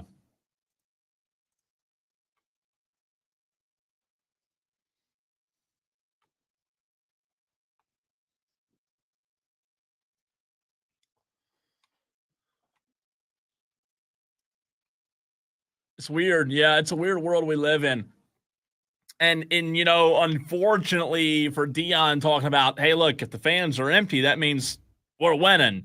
Unfortunately for our team here in the upstate, that doesn't apply. It's because you've had 2 weather delays this season and your team's barely beating Troy or getting boat raced by Syracuse. So sorry, Clemson fans, you can't use that excuse there that Deion used. They couldn't find their way back in. Diesel, I do. Before we run off the break, I want to bring this up. We got an email that, sometimes we read these media advisories, sometimes we don't. I do want to read this one because it's pretty cool. A press release from the Carolina Panthers. A 13-year-old Panthers super fan and heart transplant recipient was surprised with the trip of a lifetime. Prior to Sunday's victory against the Falcons, the Panthers hosted a special visitor at practice. Panthers super fan and Atrium Health Levine Children's Heart Transplant patient, 13-year-old Bryson Shoop from Conover, North Carolina. At the conclusion of the practice, Bryson was invited into the team huddle to give a motivational speech, but little did he know they had a speech prepared for him as well.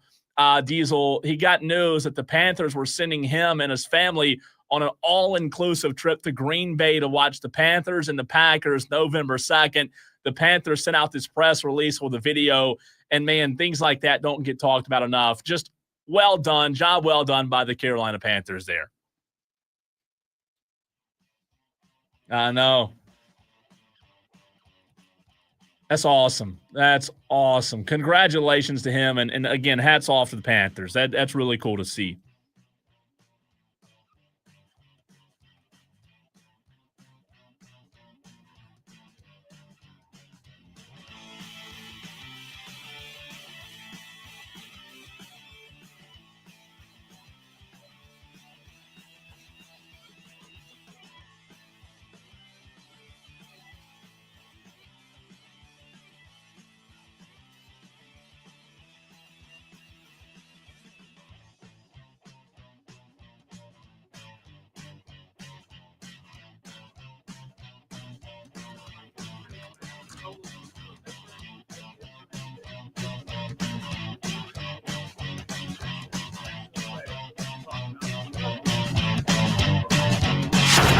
Clear.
Ooh, ho, ho. We've got a family affair going on with the Mosleys, don't we, Diesel? I love it, man. I love it. I think so. I think so. We're going to claim yes. I met Dave at the Burns-Greer game a couple of weeks ago, and I think it was his son, Gus, maybe, that sat right in front of us where we were sitting up in the press box, and I am confident, Diesel, I think that is the Mosley family. So appreciate them getting their up. By the way, Tolos, even though it's 5 o'clock and we're not doing this whole segment on upset picks, make sure you continue to send them in.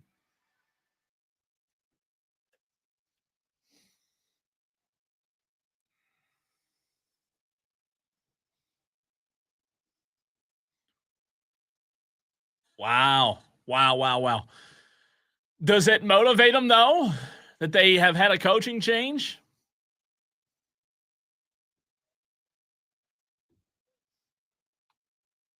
Over the past couple of weeks, a couple of years.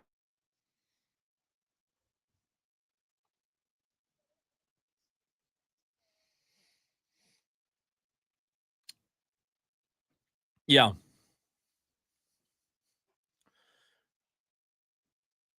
Ooh, throwing a little shade. Hey, real quick, Diesel. That's true. That's true.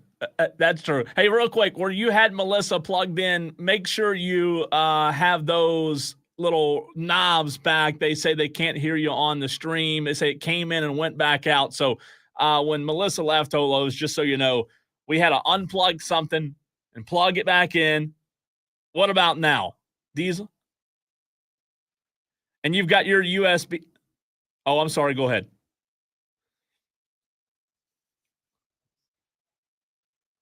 Way that we were before the show. And you got your laptop plugged back into the Comrex, right? The USB device. Madcraft, since you're the engineer, get out there and fix it, Madcraft. We'll try to keep working on it. Hopefully we'll get it working here soon.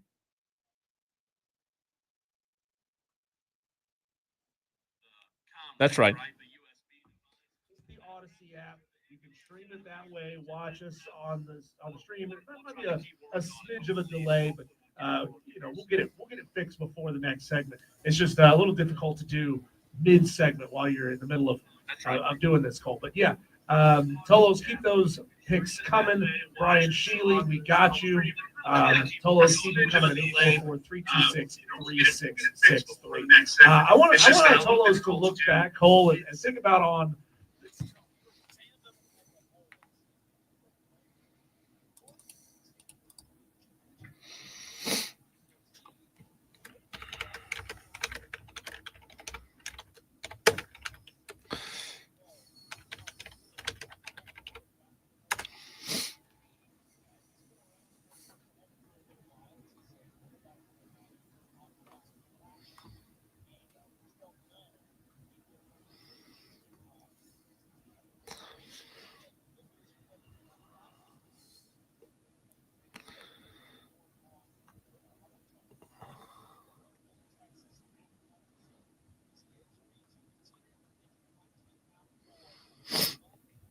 Sure.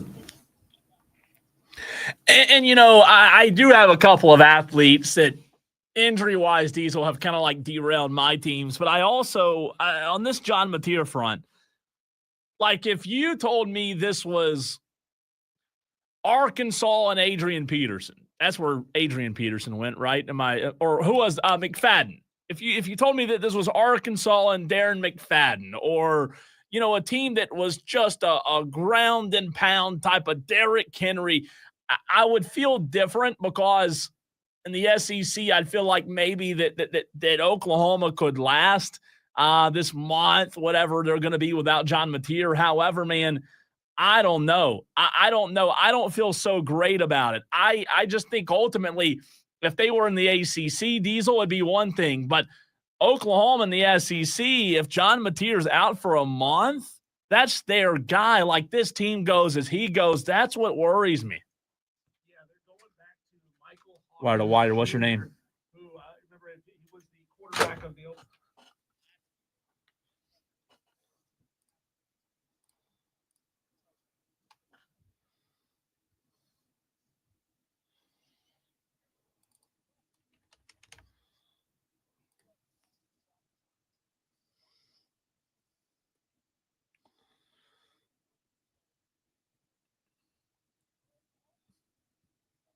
Yeah, you sound very confident when you say that.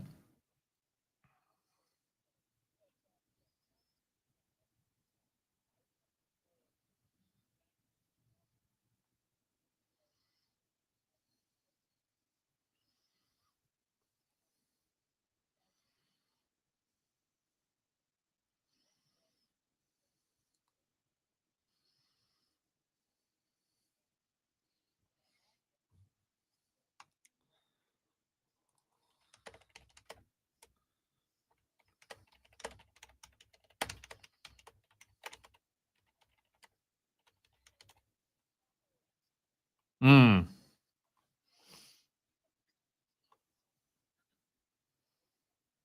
Yeah.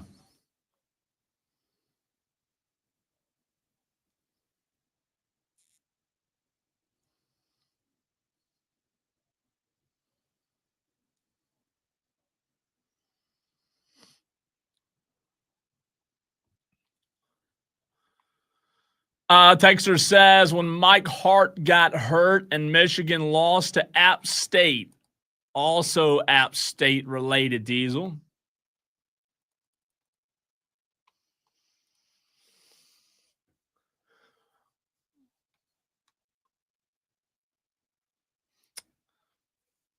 Speaking of tree trunks, let's go to the phone lines where Dewey wants to weigh in. 844-326-3663. Dewey, what's on your mind? Is this injury related? Or I guess that's a scary thought to ask what's on the mind of Dewey, but how are you?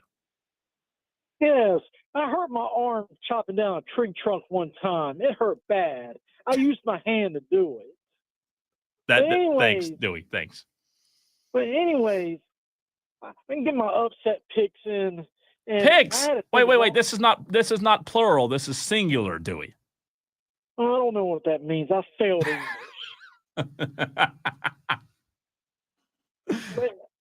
One. Well, anyways, I had to think long and hard about this because it's getting harder every week with so many teams that I despise. But as much as I was tempted to go with Kentucky. I have to remind myself, if South Carolina loses to Kentucky, their season's over with. It's already over, isn't it? Well, no, they're not in this position as Clemson is. I think Clemson season's pretty much over. The problem is, Dewey, the season might not be over right now, but it really is, because look at the schedule coming up. You're not going to win. You're not winning out. You're not winning for the next, it's about to get brutal. I think it is over. Well, if they lose to Kentucky, then it's definitely over. Okay. But I don't see that happening. I don't see Beamer letting that happen. And if he does let it happen, then they just suck this year, and that's what it is. But I have to go with Virginia over Florida State because I don't think Florida State's for real. That number 7 ranking's a bunch of crap. Mike Norvell needs to be fired, and Virginia's improved. And it's time for Florida State to get exposed. Ooh. So that's Ryan. Well, Mike Norvell is a fraud, and he needs to be fired. So I'm picking Virginia over Florida State. As much as I want a Leprechaun lineman to be crying, I don't see Notre Dame losing to Arkansas. So I have to go with Virginia over Florida State. Thanks, Dewey. Appreciate that. Yeah, do we really mean that? Yeah, no kidding.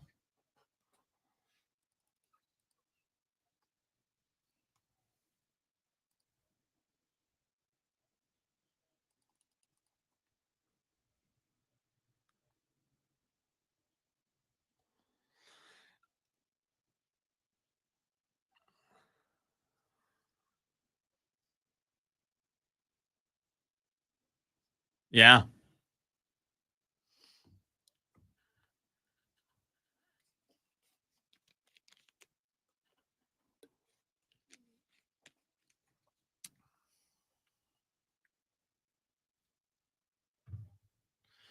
No, it's not good.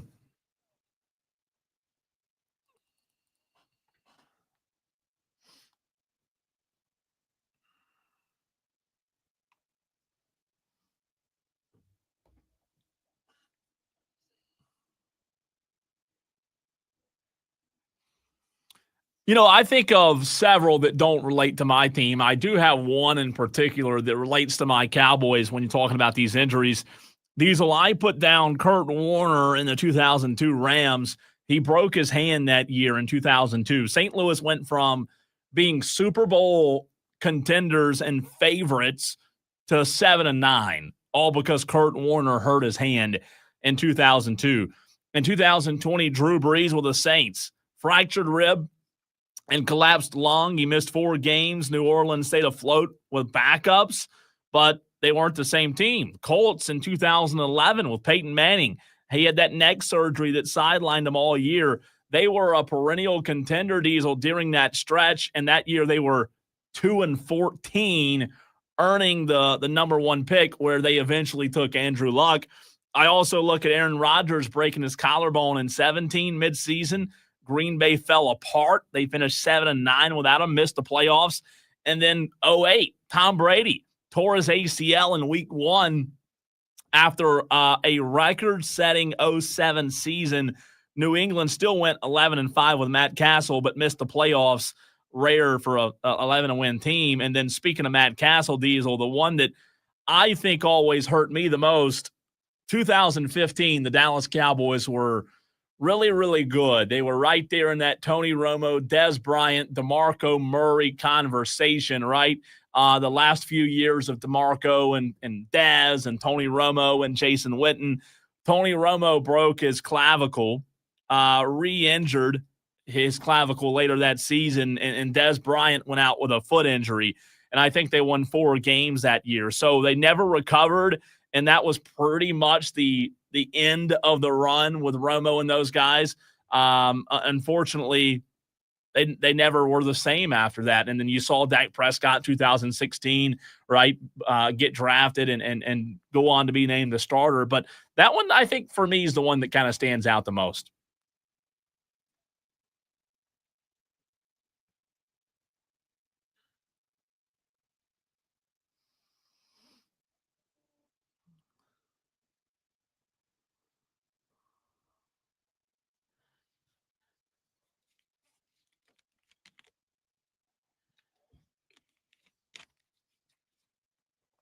Yeah.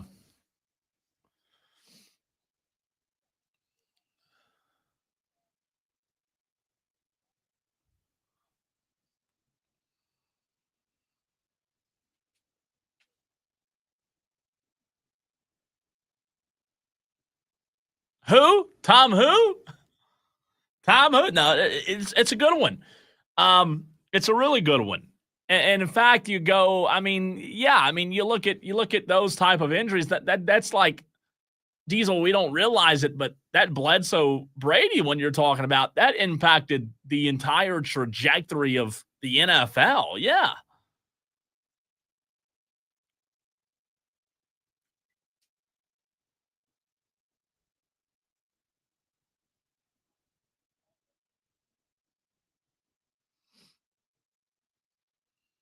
Sure.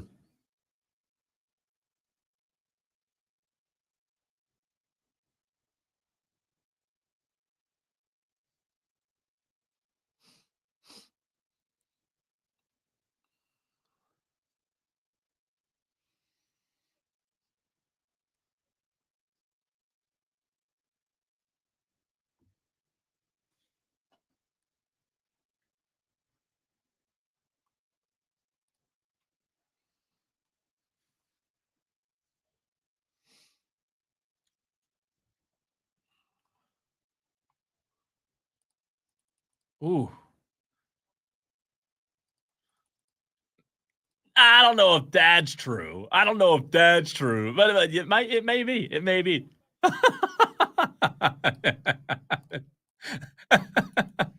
Sorry, Joey. Sorry. I do believe, though, that, like, we don't spend enough time talking about just, like, the what ifs. I think back of, like, you think about all these sports injuries that we're talking about and how they were either really, really good or really, really bad and how they changed the trajectory. I don't think we talk about the what ifs enough, like, especially in the NFL, man. Like, what if this didn't happen? What if that didn't happen? Things that we now know as like fixtures in the NFL, you just realize one or two things here. Like, for example, what if Brian Daboll naming Jackson Dart the starter this week is something that we don't realize right now? It may look minute, but 10 years from now is something that we go back and say, you remember, Diesel, when the Giants were 0-3 and Russell Wilson, they benched him for Jackson Dart, and Jackson Dart didn't even know if he was going to make the roster before the season because they had 94 quarterbacks, and Jameis went like there. I love the NFL, and I love the what if moments that the NFL provides.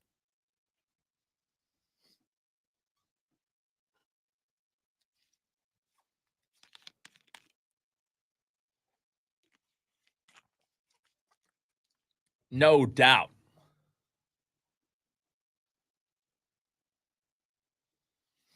Yeah, that's a good one.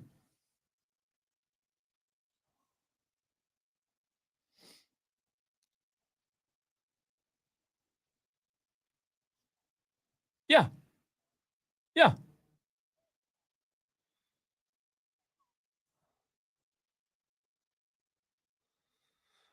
Greg on Twitter at the Cole Bryson. Greg says injuries 91 Randall Cunningham week 1 versus the Packers. Birds missed the playoffs 10-6. 92 Jerome Brown death. Not an injury, but way worse. Eagles had a strong team. Still would have not beaten Dallas, but monumental loss. That's a good one as well, Greg. Appreciate you listening to the show. There's so many.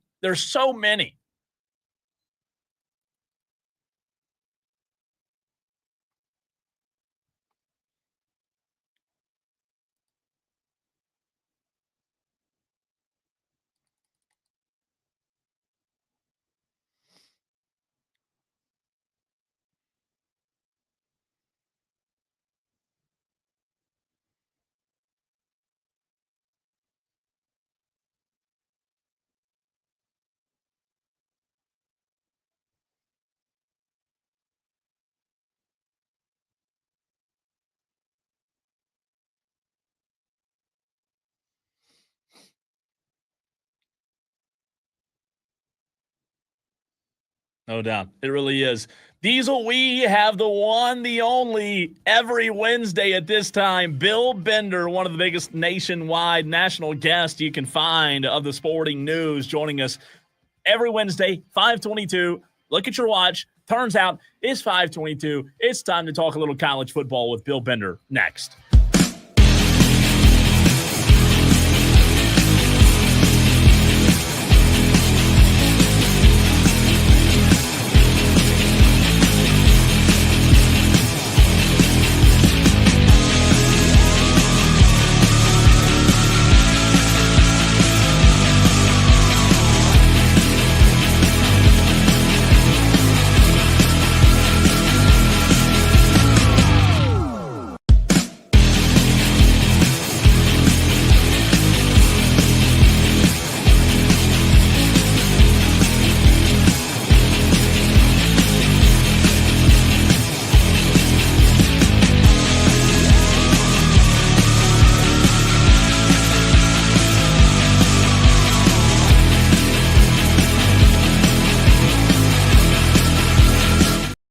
We're back real quick, just testing some stuff, guys.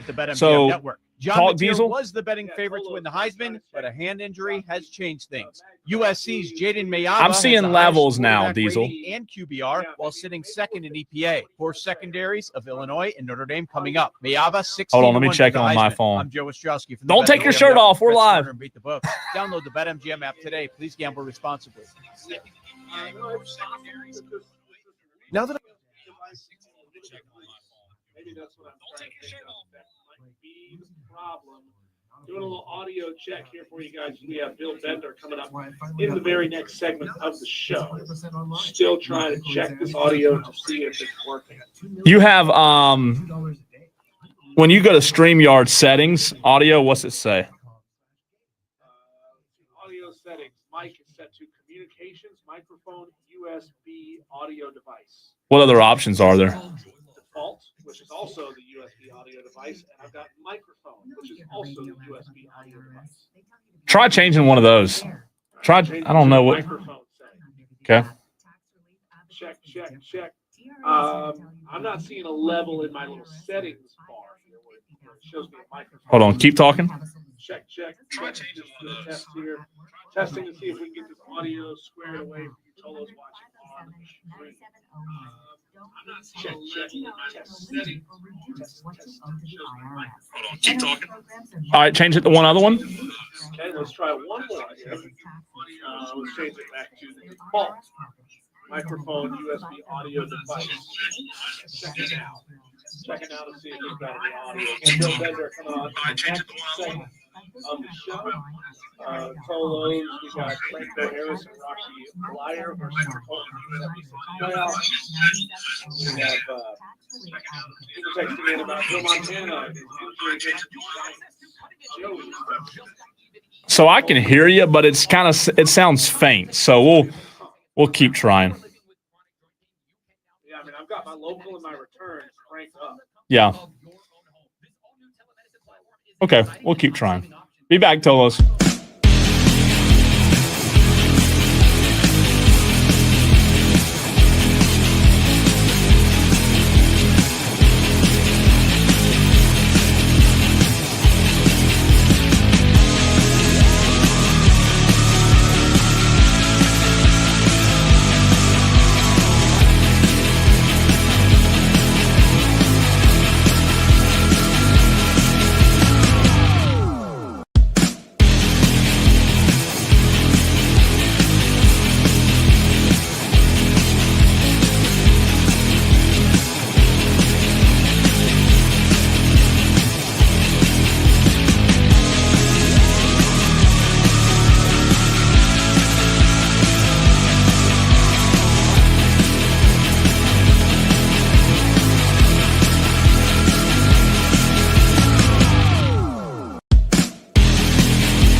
Upstate.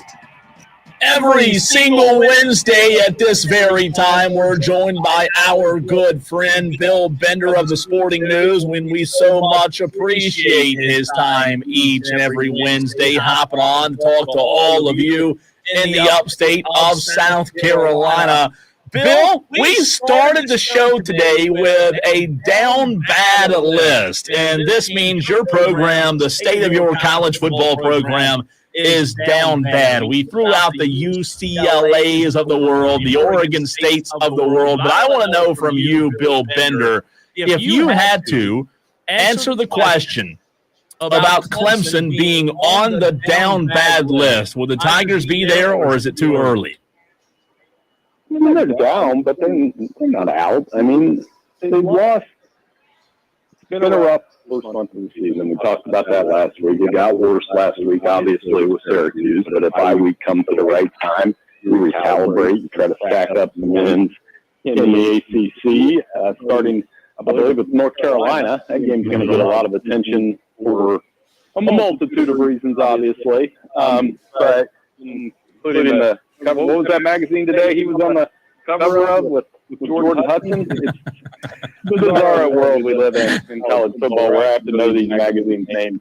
But I think I'm not as down on them unless it goes totally off the rails from here, and I'm not so sure it will.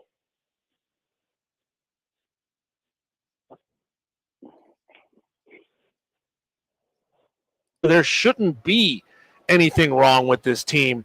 You know, as you've been kind of pondering and contemplating, you know, could it be over-evaluation of talent? Could it be coaching, just their messaging not getting through, a general malaise of what it could be? And so kind of what do you put your finger on? And can you think back of any examples that might bring a little hope to our Clemson Tiger fan listeners, teams that started really bad, that it looked dire like this, and then eventually turned it around into solid seasons?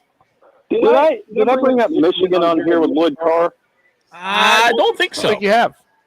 I'll use that one then.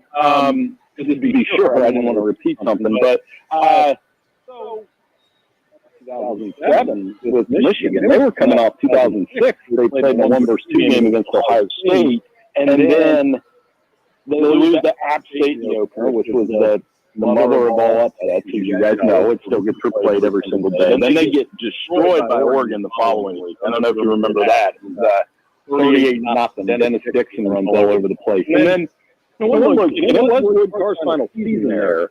But what they did was rally. And they ended up winning.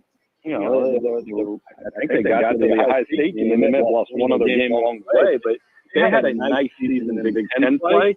And ended up capping Lloyd Carr's career with a big win over Tebow, Florida. So that's why I say, you know, good programs, they'll figure it out a little bit, and we'll find out what Dabo is all about. I know they did rally around Lloyd Carr, and that was after, I think, bad in Clemson. I remember what it was like in Ann Arbor that season after they lost those first two. So, Bill, when you say rally around Dabo, do you mean that happening like this season or in the next 2 to 3 years? Because just to play devil's advocate, I could say, look, there's no rallying this season's at 1-3. This season's pretty much donezo. Maybe. What if they win their last 8, though?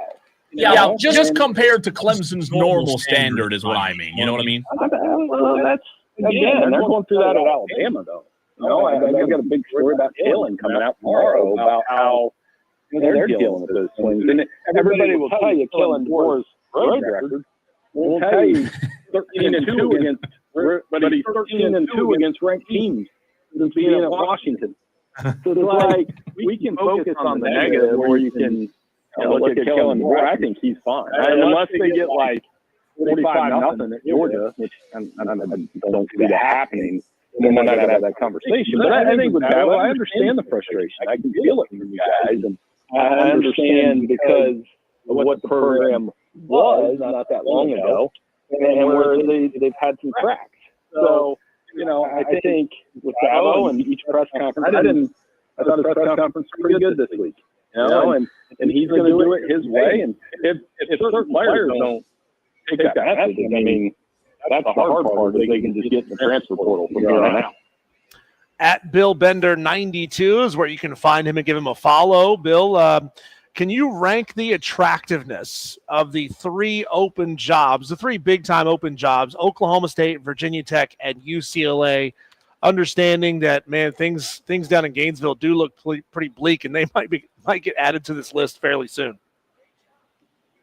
Yeah, I mean, UCLA is still about 1 million, about a conference. You know, you're in the Big Ten at least.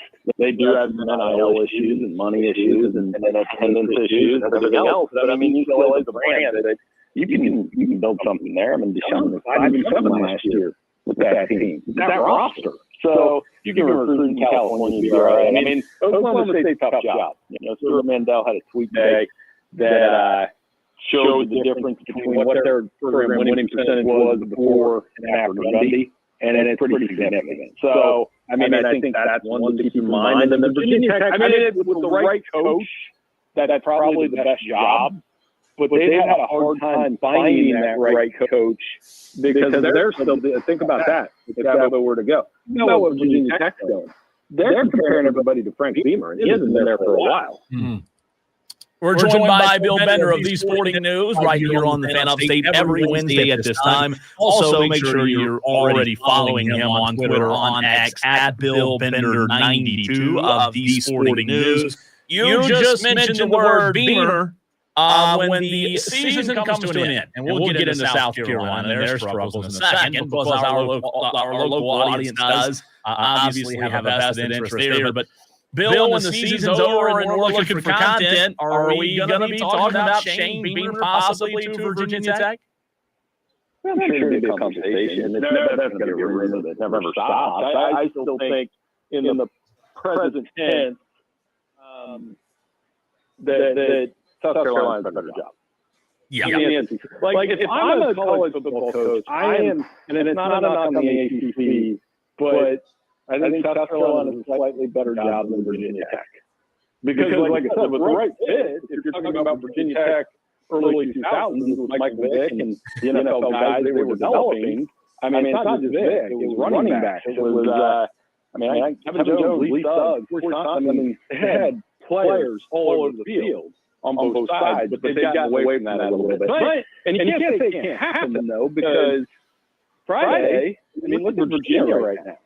Scoring all kinds of points. And they've kind of, Elliott's got to go a little bit. Yeah. He sure does.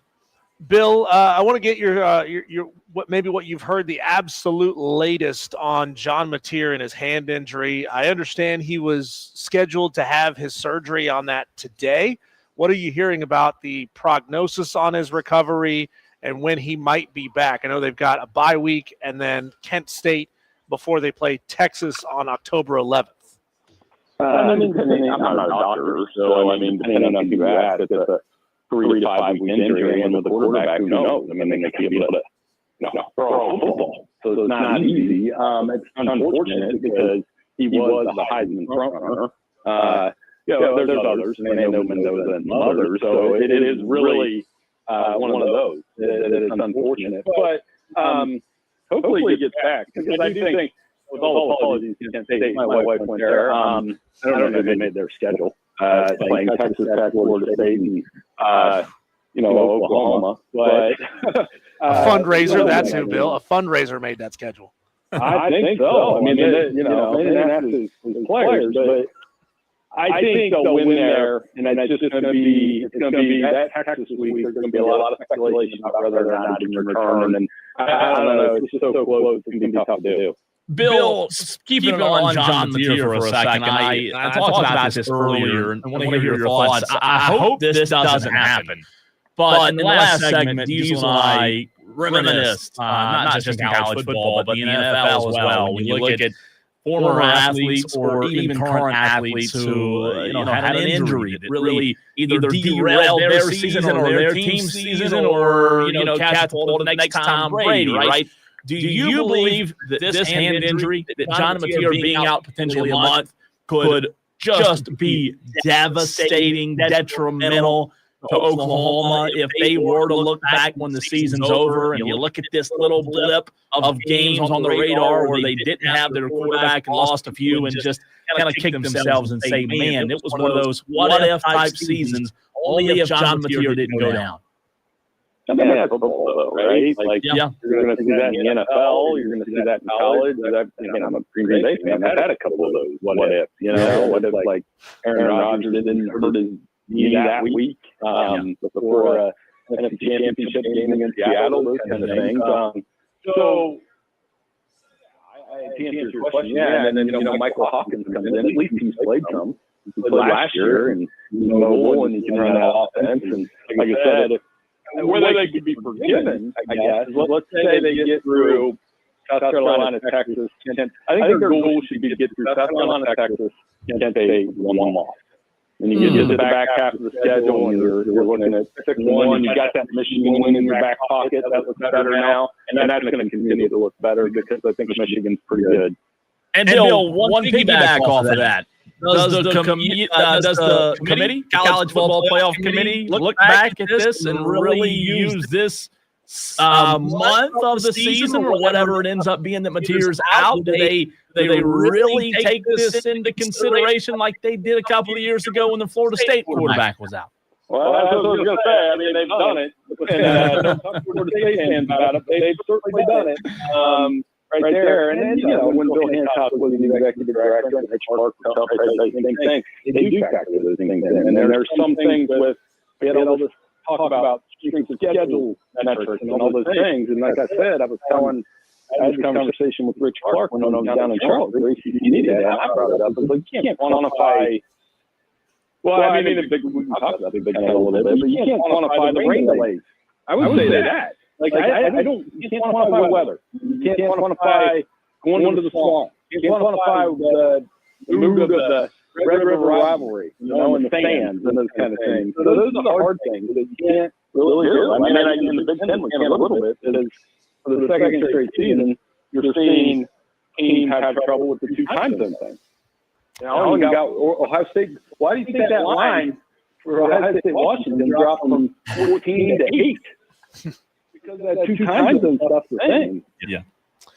Bill, I found out some news today that 16-year-old me is freaking out about. I don't know if you've heard this yet, but Fox is rebooting Baywatch, and it's going to premiere next year. I'm going to give you the executive power, kind of like the claw grabber game, to reboot one once great football program or team in its height and drop them into this football landscape. Who do you think would be really successful if you plopped them into college football in 2025?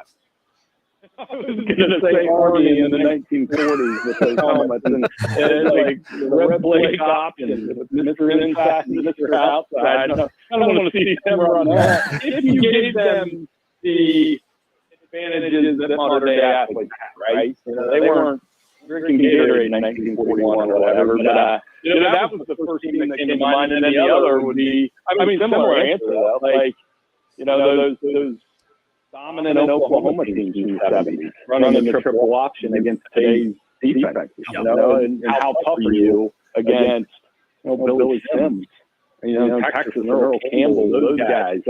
I would love to see that offense and that toughness against today's guys. And you can say it's easy, but Army and Navy still running. It would be weird though if you had guys running around in leather helmets in today's game. Probably wouldn't be accepted. Bill, I saw I think it was an Instagram reel or something a few weeks ago about the advancements in sprinters. You were talking about bringing a 1920s Army team into modern football.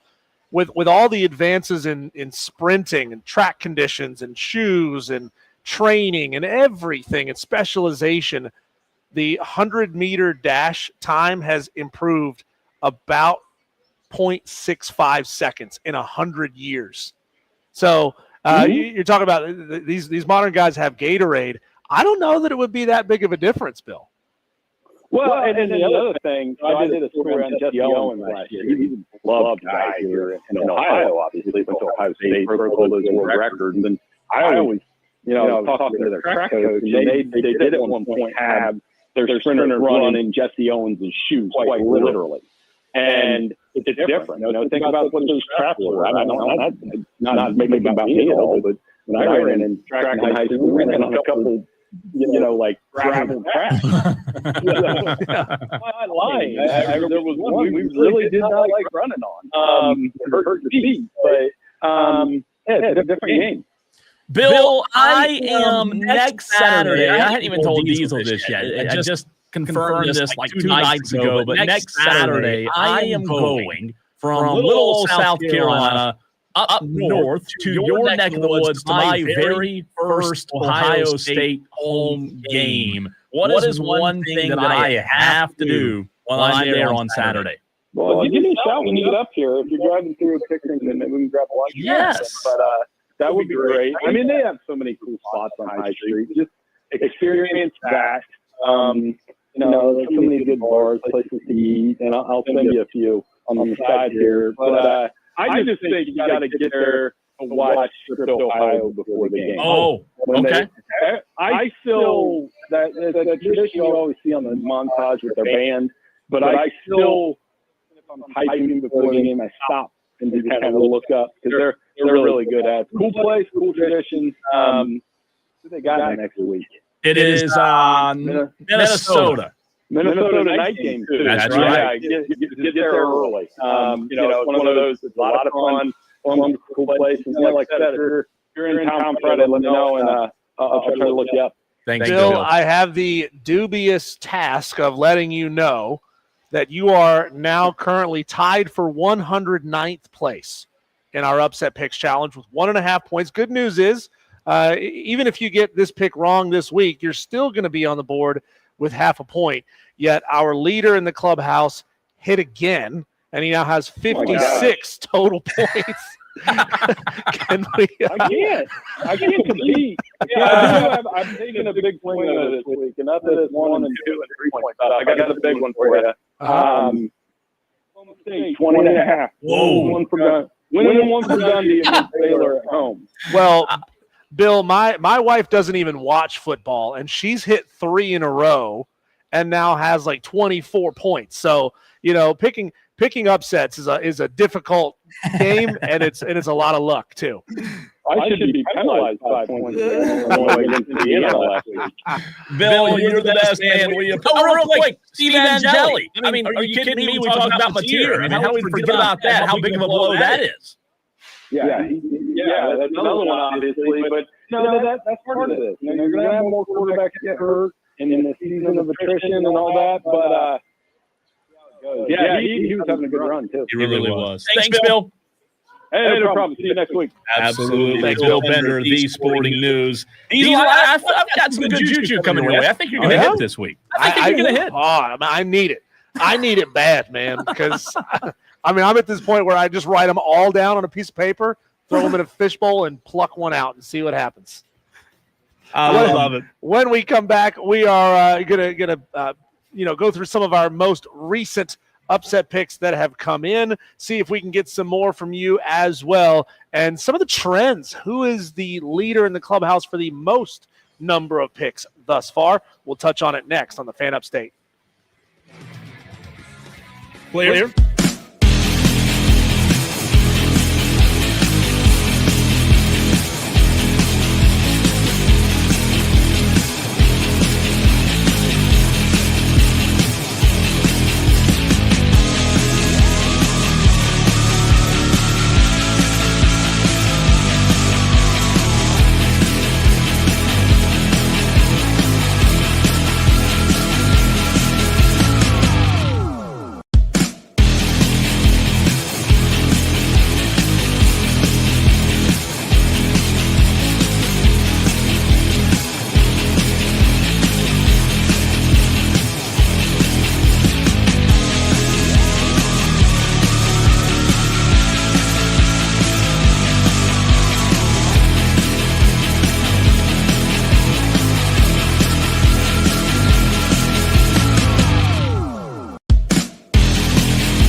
Fan Phone. This is Wire to Wire with Cole Bryson and Diesel on the Fan Upstate. Rebel Vol 51 gets his upset pick in. He's taken Arkansas plus 3.5 over Notre Dame. Brandon in Spartanburg is going Cal plus 6.5 over Boston College. Jeremy Nix taking Virginia plus 6.5 over Florida State. And we got play-by-play JB going Virginia Tech plus 9.5. Let's go. On the road at NC State, man. Maybe feeling themselves with an interim head coach now that Brent Pry has been shown the door. Where are we at, Diesel, in terms of totals? Did we hit 50 yet? Oh, yeah, we hit 50. We're at 57 now. I'd love to see us, Cole, somewhere around 75 by the end of the show. So, Tolo, more? Get in your upset picks. Maybe some people are waiting until later in the week, Cole, because injury reports, we're actually getting those for all major games now. So that's the thing. Cole, where do you land on the SEC breaking up some long-standing heated rivalries? I don't know if you know this, Cole, but the last time LSU and Alabama did not play each other in the regular season was 1963. Brian Kelly was a toddler. Kalen DeBoer was not born yet.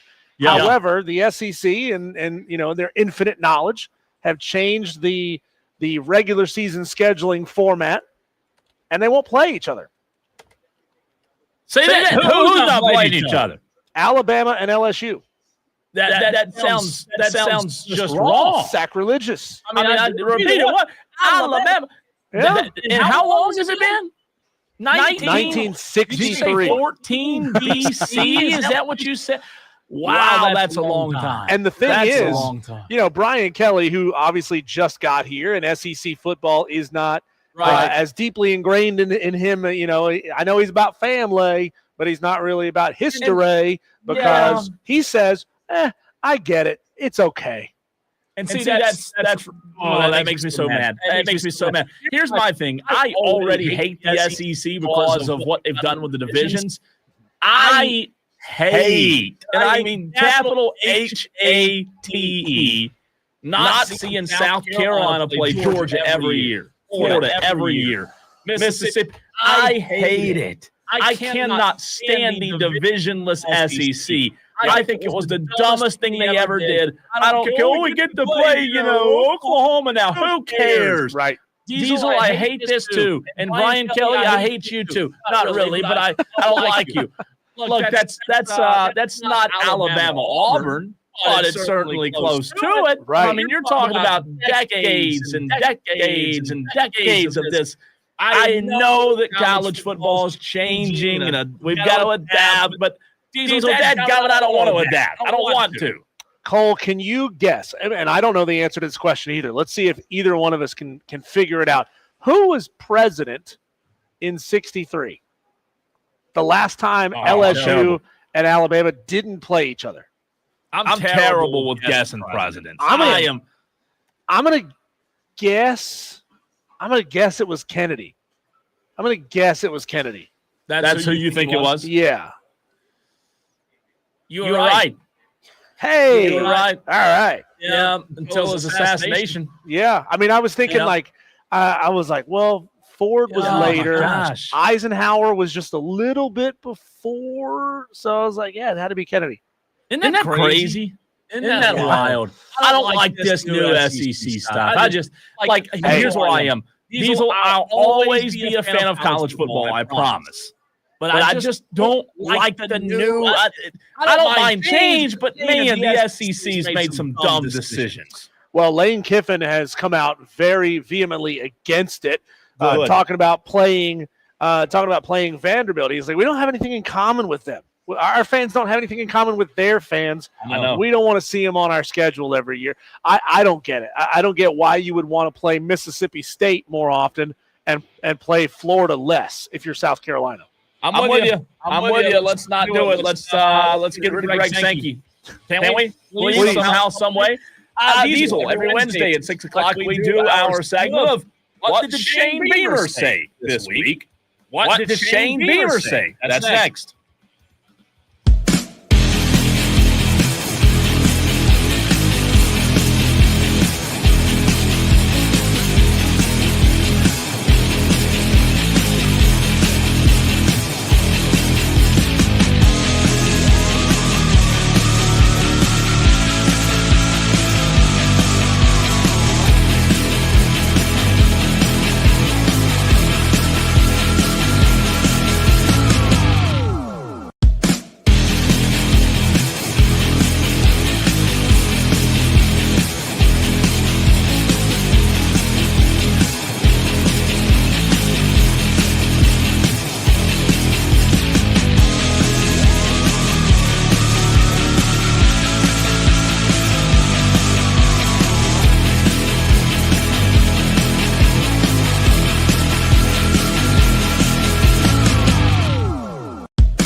sports talk from start to finish. You're going wire to wire With Diesel and Cole Bryson. on the Fan Upstate. Well, every single week, Dabo Sweeney speaks to the media. Every single week, Shane Beamer speaks to the media. And we know that a lot of you Tolos out there are busy. You have jobs, you have lives, and you can't always catch what they said. Well, on this show, Tuesdays at 6 o'clock, we bring you what Dabo said. Wednesdays, 6 o'clock, we bring you what Shane Beamer said, courtesy of their athletic department, Diesel. We were pretty critical of Dabo yesterday because we did not hear what he was going to do to fix the current state of the program. Shane Beamer's not in the same boat, but like the boat is still in the same ocean in terms of where this program is, not too far off, right? Yeah, things are looking a little bleak down in Columbia SC. It doesn't seem as if the run game is getting any better. It doesn't seem as if the line is getting any better. It doesn't seem as if, the sack problems are getting any better. There's still hope. I mean, you got good players on this team. You got talent on this team. They just haven't developed in the way that we thought they would. And compare that to the situation that Clemson is in. We know they've got talent on that team, and they're just not performing. That's right. And Gamecock fans, if you are a South Carolina fan, make sure you tune in every single Wednesday at 6 o'clock. Tune in the whole show. Turn it on and leave it on. But in case you missed it, here is what Shane Beamer had to say. We listen and react and invite you to do the same. Thanks, Steve. Welcome, students. Glad you guys are here, and I hope you enjoy it as well. By the way, there was a student broadcasting class in attendance. Pretty cool to see that. And Shane Beamer's presser. Continue, Shane. There's one. As Steve said, excited that this week is our Curing Kids Cancer game. The Owen family they're great friends of our athletic department, great friends of the football program. This is a charity that was started by them after their son Killian died of leukemia when he was 9 years old. Founded in 2005, Curing Kids Cancer funds innovative research and treatments to find cures for all childhood cancers in our lifetime. They are celebrating their 20th anniversary, and they have raised more than $33 million for childhood cancer Pretty cool to hear, right? research.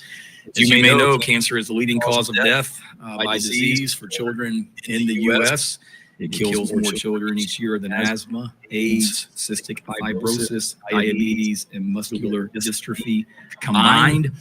Their funding supports research that is saving children's lives. Honored to work with them this week and bring awareness to their organization. You can find out more by going to their website, curingkidscancer.org. And that's something that we're certainly passionate about. Emily, my wife, and I work closely with the Children's Hospital here in Columbia, and we'll continue to. And honored to know the Owen family and come closer with them over the last few years. And then certainly there's so many examples of it. Our son Hunter is one of his best little friends in Oklahoma. He played flag football with and played basketball with, and was always at our house. He was diagnosed with cancer over the summer. Spent the summer in Memphis getting treatment, and had a little 1 month break, and actually came here to Columbia, he and his dad, for the Vanderbilt game a couple of weeks ago, before he has to go back to Memphis and the Children's Hospital there for treatment for the next 4 months. So seeing that and seeing how vibrant Hunter's friend was, and now seeing him going through that certainly is an eye opener and puts things in perspective. So honored to be a part of things once again this year for sure.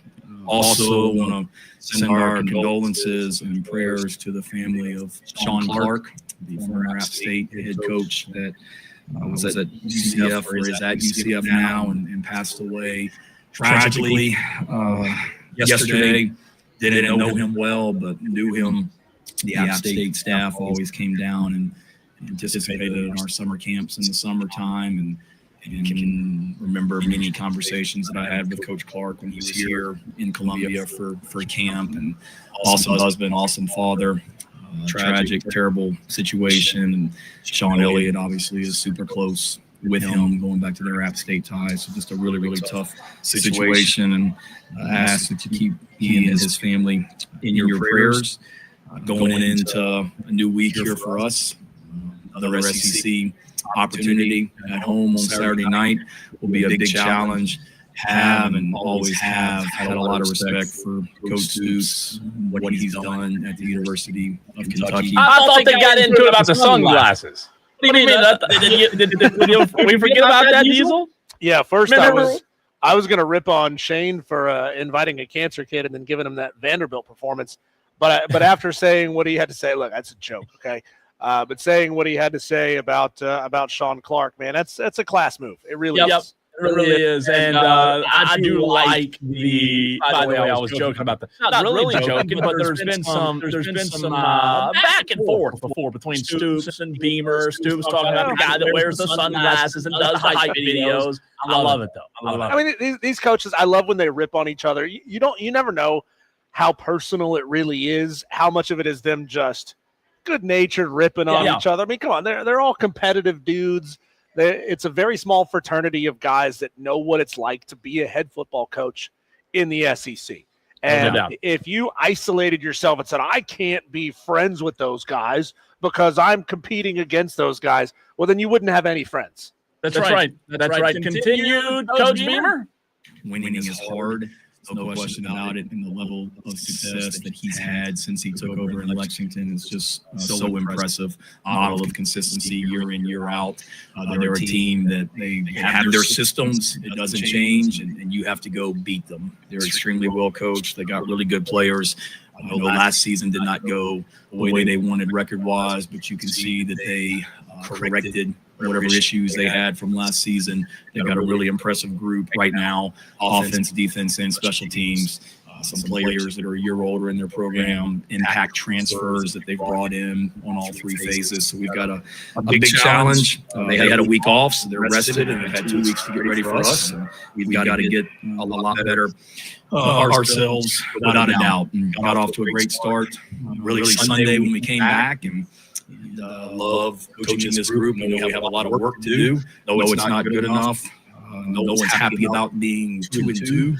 There's no question about that. But not every person in here is a person of faith. But John chapter 16:33, there's going to be trials and tribulations, but be of good cheer, for I will overcome the world. And the trials and tribulations that we're going through right now are nothing compared to what that verse is about, or what other people are going through, whether it be Sean Clark's family or the Owen family, or anyone else that's dealing with trials and tribulations. We're certainly, dealing with some trials right now, but we're full of good cheer. Diesel, are you going to give Beamer a hard time for quoting scripture like Dabo yesterday? I mean, come on, man. Like, he was talking about students being there. He's clearly studied at the altar and studied at the classroom of Dabo Swinney. Come on, Shane, get to it. How long are we into this interview? 10 minutes already? Only 5. And you haven't given us anything? Come on, dude. Like, give us something. What are you doing to fix the problems? It's coming. It's a 34-minute interview. Again, I know everybody's not, everybody has different beliefs, and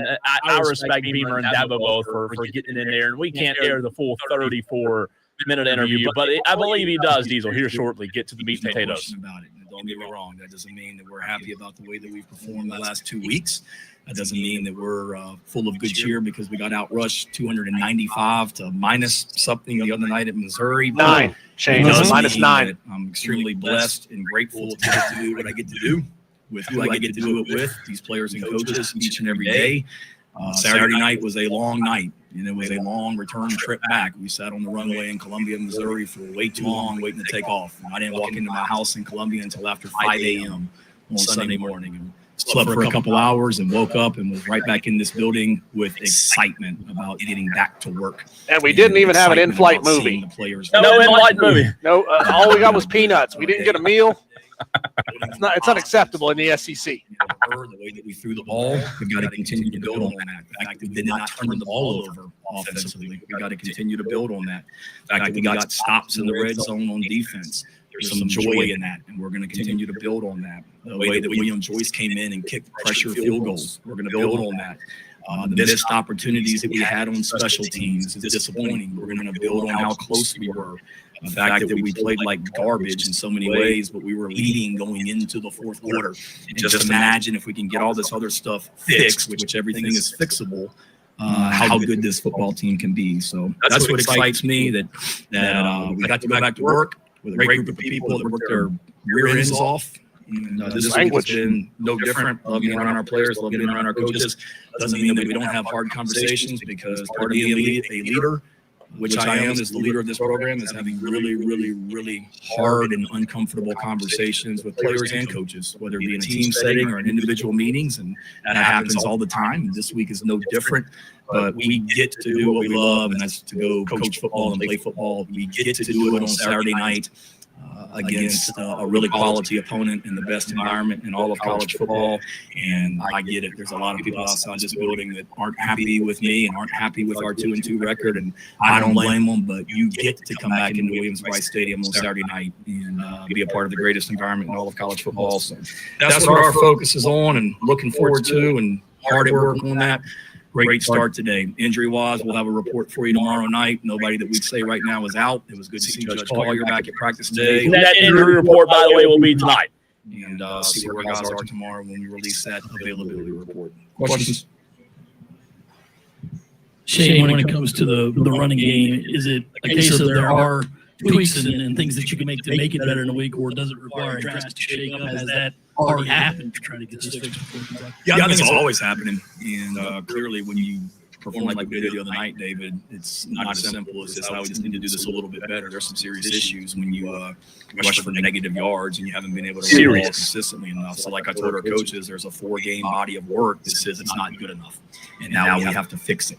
And how do you do that? You continue to build on some of the things that we are doing well. It's maybe tweaking personnel in some areas. It's tweaking schemes in some areas. But it's not let's go in here and blow things up. But 1 or 2 games, you can say, okay, it's a work in progress, and it still is a work in progress. But 4 games, body of work is nowhere near good enough, and we have to be better. And that's certainly things you can do in 1 week, whether, like I said, personnel, scheme, tweaks, coach something a little bit better. You look at it all. And that's everywhere. That's offense, defense, and special teams. Real quick on that one, Diesel. He mentioned personnel and scheme. And I think this is the best question we'll hear, the most important from David Cloninger of the Post-Courier about the run game. To me, when Shane Beamer says that about personnel and schemes, he's the head coach. The buck does stop with him. He's got a veto sometimes. But Mike Shula is called to the rug, the carpet, the table. Hey, let's get up here, Mike. You're up. Let's figure this out, whether it's scheme or personnel or both. It is your job. You, Lonnie Teasley, too. Lonnie Teasley, you get back up here, too. It is y'all's job to figure this out. That's why I hired you. Yes, ultimately, Beamer can have a say or a veto, but these coordinators have got to step their game up, in my opinion. Yeah, head coach can't do everything. They can't plan on who's going to be in the game in these certain scenarios. He can't sit there and write up every single play. He can't put everything on a play sheet. I mean, he has to leave it up to his guys. And you're right, that's what he pays them a lot of money to do. And Mike Shula, man, he's coming in with so much pedigree as a coach that, you know, he ought to know how to fix this at this point. He's been around this game for a long time. Yeah. And the fact that it hasn't improved, as a matter of fact, it's gotten worse week by week. I mean, it's tough to explain. It is, and I agree with you. He can't do everything, but I tell you what he can do, Diesel. He can fire their butts, and if they're not producing, he can say, "Hey, man, we appreciate you, but your services are no longer needed."